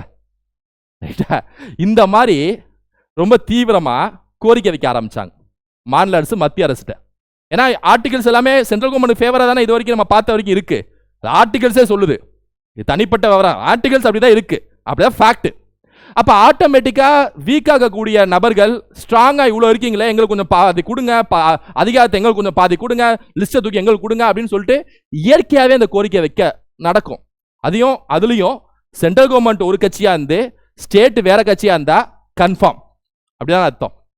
1967 வரைக்குமே சுதந்திர இந்தியாவில் 1967 வரைக்கும் காங்கிரஸ் தான் பிரதானமா இருந்துச்சு இந்தியா ஃபுல்லா. சென்ட்ரலும் காங்கிரஸ் தான், ஸ்டேட்டும் காங்கிரஸ் தான். தமிழ்நாடு எடுத்துக்காட்டு, நிறைய மாநிலங்கள் எடுத்துக்காட்டு. 1967க்கு அப்புறம் தான் மாநில அரசுன்னு ஒன்று உருவாக ஆரம்பிச்சது. கட்சிகள், மாநிலம் சார்ந்த கட்சிகள், மொழி சார்ந்த கட்சிகள், ஒரு மாநிலம் regional wise parties, regional parties சொல்லுவாங்க, கட்சிகள் உருவாக ஆரம்பிச்சது. அப்ப ஆட்டோமேட்டிக்கா கோரிக்கையும் எழ ஆரம்பிச்சது 1967க்கு அப்புறம். அதுதான் வந்து மாநிலங்களின் எழுச்சி அப்படின்னு சொல்லிட்டு நம்ம பார்க்க போறோம். இது ஃபைனலா பார்த்து முடிச்சிடலாம். அதுல ஃபர்ஸ்ட் பார்க்க வேண்டியது மாநிலங்களின் எழுச்சி பார்க்கறதுக்கு முன்னாடி ஃபர்ஸ்ட் இன்னொன்னு சொல்லிடுறேன். நிர்வாக சீர்திருத்த ஆணையம், அட்மினிஸ்ட்ரேட்டிவ் ரீஃபார்ம் கமிஷன், ஏஆர்சின்னு சொல்லுவாங்க. ஏஆர்சி இது வந்து 1966 மொரார்ஜி தேசாய் தலைமையில போடப்படுது. இந்திரா காந்தி ஆட்சியில மொரார்ஜி தேசாய் தலைமையில 1966 ஏஆர்சின்னு சொல்லிட்டு ஒரு ஆணையம் போடுறாங்க. என்ன அப்படின்னா, இந்தியாவில் நிர்வாகங்களை நம்ம சீரமைக்கணும், அட்மினிஸ்ட்ரேஷன் ரீஃபார்ம் பண்ணணும், நிறைய விஷயத்துல துறைகள் அதை மறுசீரமைக்கணும். என்ன இந்திரா காந்தி சொல்றாங்க. அதாவது மொரார்ஜி தேசாய், நீங்க இந்த ஏஆர்சிங்கிற தலைமையில் ஒரு ஆணையம் போடுறேன், இந்தியா ஃபுல்லா பயணிச்சு அட்மினிஸ்ட்ரேஷன்ல என்னென்ன மாற்றங்கள் கொண்டு வரலாம், நம்ம நிர்வாகத்துல என்னென்ன மாற்றங்கள் கொண்டு வரலாம். இப்போ இன்னைக்கு டேட்ல கவர்னன்ஸ் எல்லாத்தையும் டிஜிட்டலா மாத்துறாங்களே, அந்த மாதிரி ரைட்டா, அந்த மாதிரி அந்த காலத்துல ரைட்டா, அந்த காலத்துல என்னென்னலாம் பண்ணலாம் சொல்லுங்க. போஸ்ட் ஆஃபீஸ்ல அந்த காலத்துல கொஞ்சம் ஃபேமஸ் ஆகும், அப்பல என்ன மாதிரி மறுசீரமைப்புலாம் செய்யலாம் அப்படின்னு சொல்லிட்டு ஐஏஎஸ் ஆஃபீஸ், ஐபிஎஸ் ஆஃபீஸ் எல்லாம் எப்படி மாற்றலாம், அவங்களோட வேலைகளை எப்படி மாற்றலாம் அப்படி. ஸோ அப்போ அந்த அவர் தலைமையில் அந்த கமிஷன் அமைக்கப்படுது. 1969 ரெக்கமெண்டேஷன் கொடுக்குறாரு மொரார்ஜி தேசாய் அவர்கள். அதில் இந்த சென்ட்ரல் ஸ்டேட் ரிலேஷன் சம்மந்தப்பட்ட ரெக்கமெண்டேஷன் என்னன்னு சொல்லிட்டு நிறையா கொடுத்துருப்பாரு. அதில் இது சம்மந்தப்பட்டது பாருங்களேன், establishment of inter state council, மாநிலங்களுக்கு இடையான ஒரு கவுன்சில் அமைச்சிருங்க. அதாவது மத்திய அரசு, மாநில அரசு, மாநில அரசு, மாநிலங்களுக்கு இடையே ஏதாவது பிரச்சனை வந்தாலோ, சென்ட்ரலுக்கும் ஸ்டேட்டுக்கும் ஏதாவது பிரச்சனை வந்தாலும் அதை தீர்த்து வைக்கக்கூடிய, பஞ்சாயத்து வைக்கக்கூடிய ஒரு அமைப்பு மாதிரி உருவாக்குங்கன்னு சொல்லிட்டு இன்டர் ஸ்டேட் கவுன்சில் ஒன்று உருவாக்குங்கன்னு சொல்லி இந்த ஏஆர்சி வந்து பரிந்துரைச்சது அன்றைய பிரதமராக இருக்கக்கூடிய இந்திரா காந்திட்ட. இன்ஃபேக்ட் இன்னொரு பியூட்டி என்ன அப்படின்னா, இந்த இன்டர் ஸ்டேட் கவுன்சில்னு சொல்லிட்டு ஒரு விஷயத்தை அம்பேத்கர் ஆர்டிகல் 263 தனியாகவே எழுதியிருப்பாரு. ஆனால் இம்ப்ளிமெண்டேஷன் நடந்திருக்காது அந்த டைம்ல. அதை இம்ப்ளிமெண்ட் பண்ணுங்க, மாநிலங்களுடைய பிரச்சனை அவங்களே தீர்க்கிறதுக்கு ஒரு கவுன்சில் அமைச்சிருங்க, மேலோட்டமா அதிலே முடிச்சிடலாம் பிரச்சனையை, அப்படி அமைங்கன்னு சொல்லிட்டு இந்த ஏஆர்சி ரெக்கமெண்டேஷன் கொடுக்குது 1969. அப்புறம் அப்பாயின்மெண்ட் ஆஃப் பர்சன்ஸ், அதாவது பொது வாழ்விலும் நிர்வாகத்திலும் நீண்ட அனுபவம், கட்சி சார்பற்ற மனப்பான்மையும் கொண்ட நபர்களை ஆளுநராக நியமித்தல். அதாவது நீண்ட அனுபவம் சார்ந்த நபர்களா கவர்னரா நியமிக்கணும் அப்படின்னு இன்னொரு ரெக்கமெண்டேஷன். அப்புறம் மாநிலங்களுக்கு அதிகபட்ச அளவிற்கு அதிகாரங்களை பகிர்ந்தளித்தல், மாநிலங்களுக்கு கொஞ்சம் அதிகாரத்தை பகிர்ந்து கொடுங்க, டீட்டெயிலா சொல்ல மேலோட்டமா பகிர்ந்தளிச்சிடுங்க அப்படின்னு சொல்லி ஏஆர்சி சொல்லுது. மத்திய அரசை சார்ந்திருக்கும் நிலையை குறைப்பதற்காக மாநிலங்களுக்கு கூடுதல் நிதி அதிகாரங்களை மாற்றுதல். ஃபைனான்சியல் ரிலேஷன் சொன்னல, டாக்ஸ் அவங்களே ஸ்டேட் கவர்மெண்ட்டே வசூலிச்சு அவங்களே வச்சுக்கிற மாதிரி இன்னும் கொஞ்சம் அவங்க அதிகாரத்தை கூட்டுங்கன்னு சொல்லி ஏஆர்சி சொல்றாங்க. மாநிலங்களின் கோரிக்கை பேரிலோ அல்லது வேற விதமாகவோ மத்திய ஆயுதப்படைகள் மாநிலங்களில் நிலைநிறுத்துதல். அதாவது deployment of central armed forces இந்த ஸ்டேட்ஸ் எதிர் on the request or otherwise. அதாவது அந்த காலத்துலலாம் central forces, armed forces, CRPF இந்த நபர்கள்லாம் ஸ்டேட்ல உள்ள நுழைச்சிடுவாங்க சில காரணத்துக்காக, ரைட்டா, சட்ட ஒழுங்குக்காக. இதெல்லாம் ஸ்டேட் சொன்னா மட்டும் தான் நுழைச்சிடணும், ஏன்னா ஸ்டேட்டோட சுயாட்சியை பாதிக்குதுன்னு சொல்லிட்டு ஒரு கோரிக்கை. ஸோ இந்த மாதிரி கோரிக்கைலாம் வந்து ஏஆர்சி வைக்கிறாங்க. இது வந்து நான் மாநில அரசோட கோரிக்கை இல்லைங்க, சென்ட்ரல் கவர்மெண்ட். நான் இப்போ கீழே மாதிரி காட்டுறேன், அதான் மாநில அரசோட கோரிக்கை. அடுத்து பார்ப்போம். ராஜமன்னார் குழு, இதான் மெயினான குழு. இந்தியாவில் போடப்பட்ட முதல் மத்திய மாநில அரசு உறவுகளை ஆராய்வதற்காக போடப்பட்ட குழு ராஜமன்னார் குழு. 1969 3 நபர்கள் கொண்ட குழு, இவரையும் சேர்த்து 3 நபர்கள் கொண்ட குழு. கலைஞர் கருணாநிதி ஆட்சியில் அது போடப்படுது 1969. இந்த குழு எதுக்காக போடப்படுதுன்னா, இந்த சொன்னேன்ல சென்ட்ரல் கவர்மெண்ட்டுக்கு என்ன இவ்வளோ அதிகாரம் இருக்கு, ராஜமன்னார் கொஞ்சம் நிறைய டீட்டெயிலாக எழுதுங்க, இதெல்லாம் அதிகாரத்தை நம்ம வாங்கிக்கலாம்னு சொல்லிட்டு எழுதுங்க அப்படின்னு சொல்லிட்டு கலைஞர் கருணாநிதி அவர்கள் ராஜமன்னார் தலைமையில் ஒரு குழு போடுறாங்க. 3 மெம்பர் கமிட்டி, ராஜமன்னாரும் சேர்த்து. அந்த குழுவோட பரிந்துரையை 1971 கொடுக்குறாங்க. 91 71 1971 இதை மாத்திருங்க, 1971 பரிந்துரை கொடுக்குறாங்க 2 வருஷத்துல. ஸோ 1971 என்னென்ன பரிந்துரை கொடுக்குறாங்க அப்படின்னா ராஜம்மனா தலைமையில் ஃபர்ஸ்ட் இன்டர்ஸ்டேட் கவுன்சில் சீக்கிரம் அமைங்க, சொன்னேன்ல மேலே மாநிலங்களுக்கு இடையான கவுன்சில் அமைத்து பஞ்சாயத்து கவுன்சில் அதை அமைச்சிருங்க. அப்புறம் நிதி ஆணையம் should be பெர்மனன்ட் பாடி, நிதி ஆணையம் ஒரு நிரந்தர அமைப்பாக ஆக்க வேண்டும். நிதி ஆணையம் ஆர்டிகல் 280 5 வருஷத்துக்கு போடுவாங்களே, சென்ட்ரல் கவர்மெண்ட் ஐடியா கொடுப்பாங்களே, ஸ்டேட்டுக்கு இவ்வளோ டாக்ஸ் ஒதுக்கி கொடுங்க, இவ்வளோ பணத்தை கொடுங்கன்னு சொல்லிட்டு வரி வசூலிக்கிறதுல, அதான் நிதி ஆணையம். என்ன சொல்றாங்க பாருங்க, நிதி ஆணையம் ஒரு நிரந்தர அமைப்பாக ஆக்க வேண்டும். 5 வருஷத்துக்கு எதுக்கு போடுறீங்க, நிரந்தர அமைப்பா மாத்திருங்க, எங்களுக்கு நிதி அதிகாரம் வேணும் நிரந்தரமா அப்படின்னு சொல்லிட்டு ராஜம்மன்னார் அவர்கள் ரெக்கமெண்டேஷன் கொடுக்குறாரு. அது planning commission should be disbanded, அதாவது திட்டக்குழு கலைக்கப்பட்டு அதன் இடத்தில் ஒரு சட்டப்பூர்வ அமைப்பு அமைக்கப்பட வேண்டும். It should be taken by a statutory place, should be a taken by a statutory body, அதாவது திட்டக்குழுன்னு ஒன்று இருக்கும். அப்ப 1950 போடுவாங்க. 5 year பிளான் முன்னாடி இருந்துச்சு. 5ஆம் திட்டம் எக்கனாமிக்ஸ்ல படிப்போம். அந்த 5ஆம் திட்டத்தை போடக்கூடிய ஆணையம் தான் இந்த திட்டக்குழு. இந்த திட்டக்குழு வந்து எங்களுக்கு மாநிலங்களுக்கு வேணாம், அது ஏதோ மத்திய அரசுக்கு சார்பாகவே இருக்கு, அதை கலைச்சு விட்ருங்க, ரைட்டா, கலைச்சு விட்டு ஏதாவது வேற ஏதாவது சட்டப்பூர்வ அமைப்பா வேற ஏதாவது அமைப்பா உருவாக்குங்க அப்படின்னு சொல்லிட்டு ஒரு ரெக்கமெண்டேஷன். அடுத்து இந்த article 356 357 365 should be totally omitted. இந்த 356 பிரசிடென்ட் ரூல், என்ன குடியரசுத் தலைவர் ஆட்சி ஆர்டிகல், அந்த ஆர்டிகலை தூக்குங்க. 357 அதை ஒட்டியக்கூடிய இன்னொரு ஆர்டிகலும் தூக்குங்க. 365 மேல பார்த்தோம்ல, சென்ட்ரல் சொல்றத ஸ்டேட் கேட்கணும், வலியுறுத்தக்கூடிய ஆர்டிகல், அது என்ன சென்ட்ரல் ஸ்டேட் அதையும் தூக்குங்க. அப்ப 356 357 365 தூக்குங்க, திட்டக்குழுவை தூக்குங்க, ஃபைனான்ஸ் கமிஷனர் பெர்மனண்டா மாத்துங்க, இன்டர்ஸ்டேட் கவுன்சில் உருவாக்குங்க அப்படின்ட்டு. அடுத்து என்ன, அடுத்து தி ப்ரொவிஷன், அதாவது மாநில அமைச்சு ஆளுநரின் விருப்பப்படி பதவி வகிக்கும் என்ற விதிமுறை நீக்கப்பட வேண்டும். தி provision that the state ministry holds office during the pleasure of the governor should be omitted. அதாவது கான்ஸ்டிடியூஷன் என்ன எழுதியிருப்பாங்கன்னா, கவுன்சில் ஆஃப் மினிஸ்டர் மாநில அமைச்சர்கள் ஆளுநர் தயவில் வேலை செய்வார்கள் அப்படின்னு எழுதியிருப்பாங்க. கான்ஸ்டிடியூஷன் அம்பேத்கர் எழுதியிருப்பாரு. அது என்ன ஆளுநர் தயவுல, ஆளுநர் நினைச்சா கலைக்க முடியுமா, இது என்ன இது, அப்ப அந்த விஷயத்தை தூக்குங்க, ஆளுநர் தயவுலன்னு சொல்லக்கூடிய விஷயத்தை தூக்குங்க அப்படின்னு சொல்லிட்டு. அது certain subject of the union list and concurrent list should be transferred to the state list. ஒன்றிய பட்டியல் மற்றும் பொதுப்பட்டியல் உள்ள சில பாடங்கள்னா சில துறைகள், ரைட்டா, சில துறைகள் மாநில பட்டியலுக்கு மாற்றப்பட வேண்டும். அதாவது யூனியன் லிஸ்ட்ல சில விஷயங்களை, பொதுப்பட்டியலில் சில விஷயம் எல்லாத்தையும் தூக்கி மாநில பட்டியலுக்கு மாத்துங்க, எங்களுக்கு கொடுங்க அதிகாரத்தை அப்படின்னு சொல்லிட்டு. Residuary power should be allocated to the states. என்ஜிஓல அதிகாரம் சொல்லிட்டு ஒன்று இருக்குல்ல, பார்த்தோம்ல, சென்ட்ரல் கவர்மெண்ட் கையில தானே இருக்கு இப்போ இன்னைக்கு டேட்ல. அது என்ன சொல்றாரு ராஜமன்னார் பரிந்துரையில, ஸ்டேட்ஸுக்கு கொடுத்துருங்க, மாநிலத்துக்கு கொடுத்துருங்க என்ஜிஓல அதிகாரத்தை அப்படின்னு சொல்லிட்டு. All India services should be abolished. IAS IPS IFS இந்த ஆபீசர்ஸ்லாம் எதுக்கு, அவங்க எல்லாத்தையும் தூக்கிடுங்க. IAS ஆபீஸ் IPS தூக்குங்க, திட்டக்குழுவை தூக்குங்க, 356 357 365 தூக்குங்க, நிதி ஆணையத்தை பெர்மனண்டா மாத்துங்க, இன்டர்ஸ்டேட் கவுன்சிலை உருவாக்குங்க. இந்த மாதிரி ஏகப்பட்ட பரிந்துரை கொடுத்து 1971 இந்திரா காந்திகிட்ட போய் ஒப்படைக்கிறாங்க அன்றைய திமுக கவர்மெண்ட், கலைஞர் கருணாநிதி ஆட்சி. இந்திரா காந்தி 1971 அந்த பரிந்துரை எல்லாம் படிச்சு பார்க்குறாங்க வரிசையா. பார்த்தோன்னா ஷாக்கு, என்னது IAS ஆஃபீஸ் IPS ஆஃபீஸை தூக்கணுமா, என்னது திட்டக்குழுவை தூக்கணுமா, என்னது பிரசிடென்ட் உள்ள தூக்கணுமா அப்படின்னு சொல்லிட்டு இந்திரா காந்திக்கு ஷாக்கு. ஏன்னா இந்திரா காந்தியோட இதை பொறுத்த வரைக்கும் இந்திரா தான் இந்தியா, இந்தியா தான் இந்திரா அப்படின்னு ஒரு கட்டமைப்பில் தான் அவங்கள வச்சிருந்தாங்க. அந்த ஒரு பிம்பத்தில் தான் காங்கிரஸ் ஆட்சியை நகர்ந்துச்சுன்னு வைங்களே. குறிப்பாக நிறைய மாநில கட்சிகள் உருவானப்ப இந்த முழக்கத்தை ரொம்ப ஸ்ட்ராங்காக வச்சாங்க மாநில கட்சிகள் உருவாக்குனதுக்கு அப்புறம். ஏன்னா காங்கிரஸ் கைமீறி போறப்ப இல்ல ரீஜனல் பார்ட்டி மாநில கட்சிகள் இல்ல, நான் காங்கிரஸ் தான், இந்தியா தான் இந்திரா, இந்திரா தான் இந்தியான்னு சொல்லிட்டு ஒரு தேர்தலில் ஜெயிச்சாங்க. இந்த ஒரே ஸ்லோகனு, இந்த ஸ்லோகனை வச்சு தேர்தலில் ஜெயிச்சிட்டாங்க 1971 நினைக்கிறேன். அப்ப இதெல்லாம் பறிச்சு பார்த்து செட் ஆகாது அப்படின்னு சொல்லிட்டு பீரோக்குள்ள வச்சுட்டாங்க. ஸோ இந்திரா காந்தி இதை நிறைவேற்றல, ரைட்டா. 1971 ராஜமன்னார் குழு, ஆனால் எக்ஸாம்ல பரிந்துரைகள் கேட்பாங்க, அதனால பார்த்துட்டோம். அதை தொடர்ந்து 1973 பஞ்சாப்ல அகாலி தளம் சொல்லிட்டு ஒரு கட்சி இருக்கு, பஞ்சாப்ல சீக்கிய கட்சி.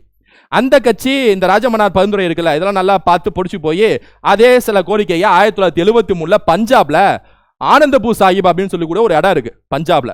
அந்த இடத்துல ஆபீஸ்ல உட்காந்து எழுதுறாங்க, ஒரு உறுதிமொழி எடுக்கிறாங்க, ரைட்டா. அதான் ஆனந்தபூர் சாஹிப் ரெசல்யூஷன், ஆனந்தபூர் சாஹிப் உறுதிமொழி 1973.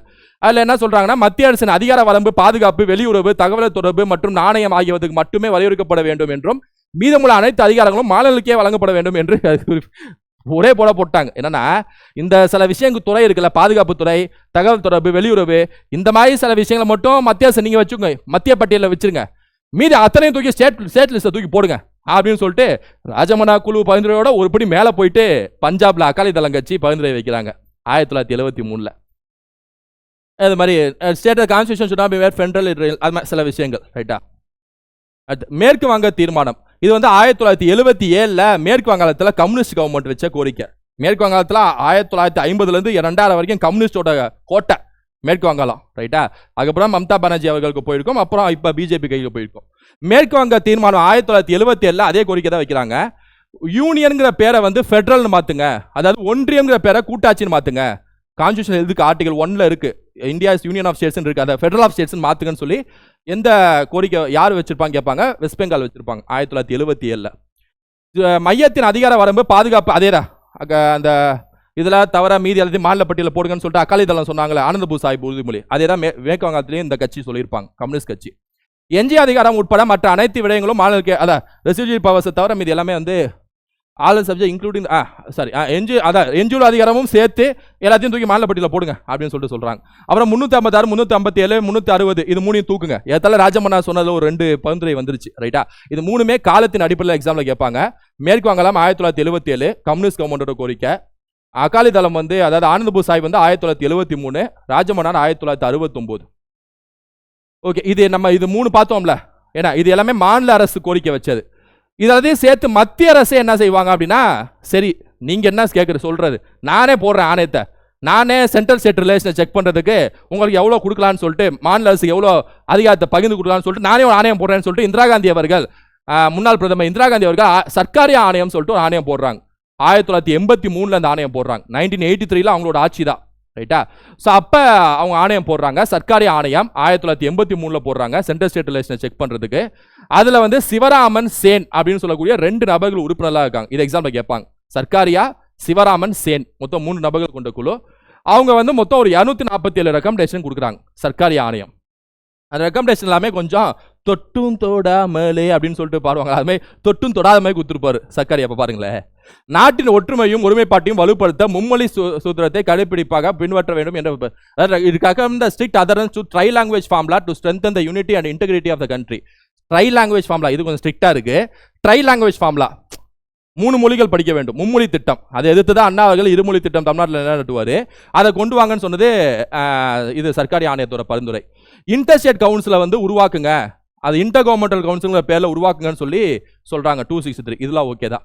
356 குடியரசுத் தலைவர் ஆட்சி இருக்குல்ல, குடியரசுத் தலைவர் ஆட்சி மிகவும் குறைவாகவே பயன்படுத்த வேண்டும். அதாவது கிடைக்கக்கூடிய அனைத்து மற்றும் ஆற்று வழிகள் தோல்வியடையும் தீவிரமான சூழ்நிலைகளில் ஒரு இறுதி முயற்சியாக, அதாவது 356 பயன்படுத்தாதீங்க தூக்குங்கன்னு சொல்ல சர்க்காரி ஆணையம், பார்த்து பயன்படுத்துங்க, கடைசியா பயன்படுத்துங்க. அப்படி இதெல்லாம் தொட்டும் தொடாமலே இப்போ இனிமேல் வரும் பாருங்க. அது மாதிரி the institution of all India service, அகில இந்திய சேவைகள் அமைப்பு மேலும் வலுப்படுத்த வேண்டும், மேலும் அது போன்ற சில சேவைகள் உருவாக்க வேண்டும்.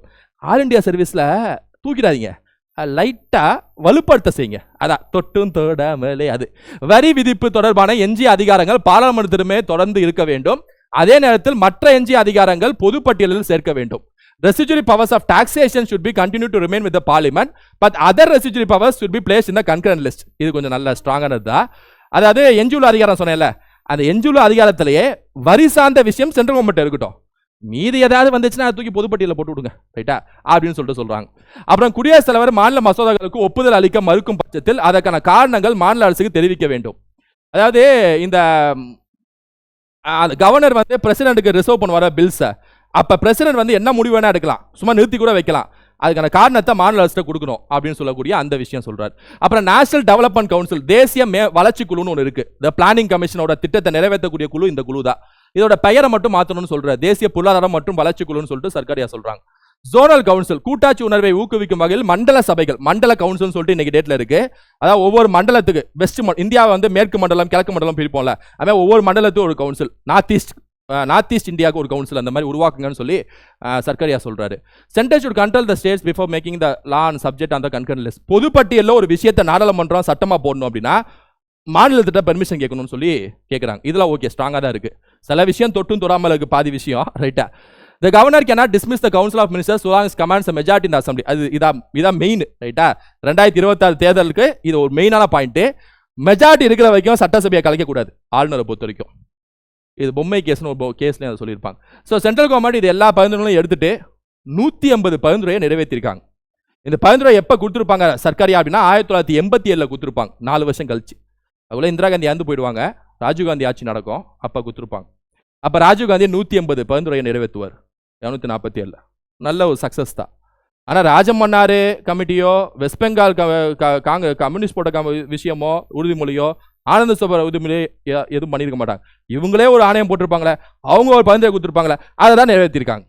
ரைட்டா? ஸோ சென்ட்ரல் கவர்மெண்ட் எந்த அளவுக்கு கிளாரிட்டியாக இருக்காங்க பாருங்க.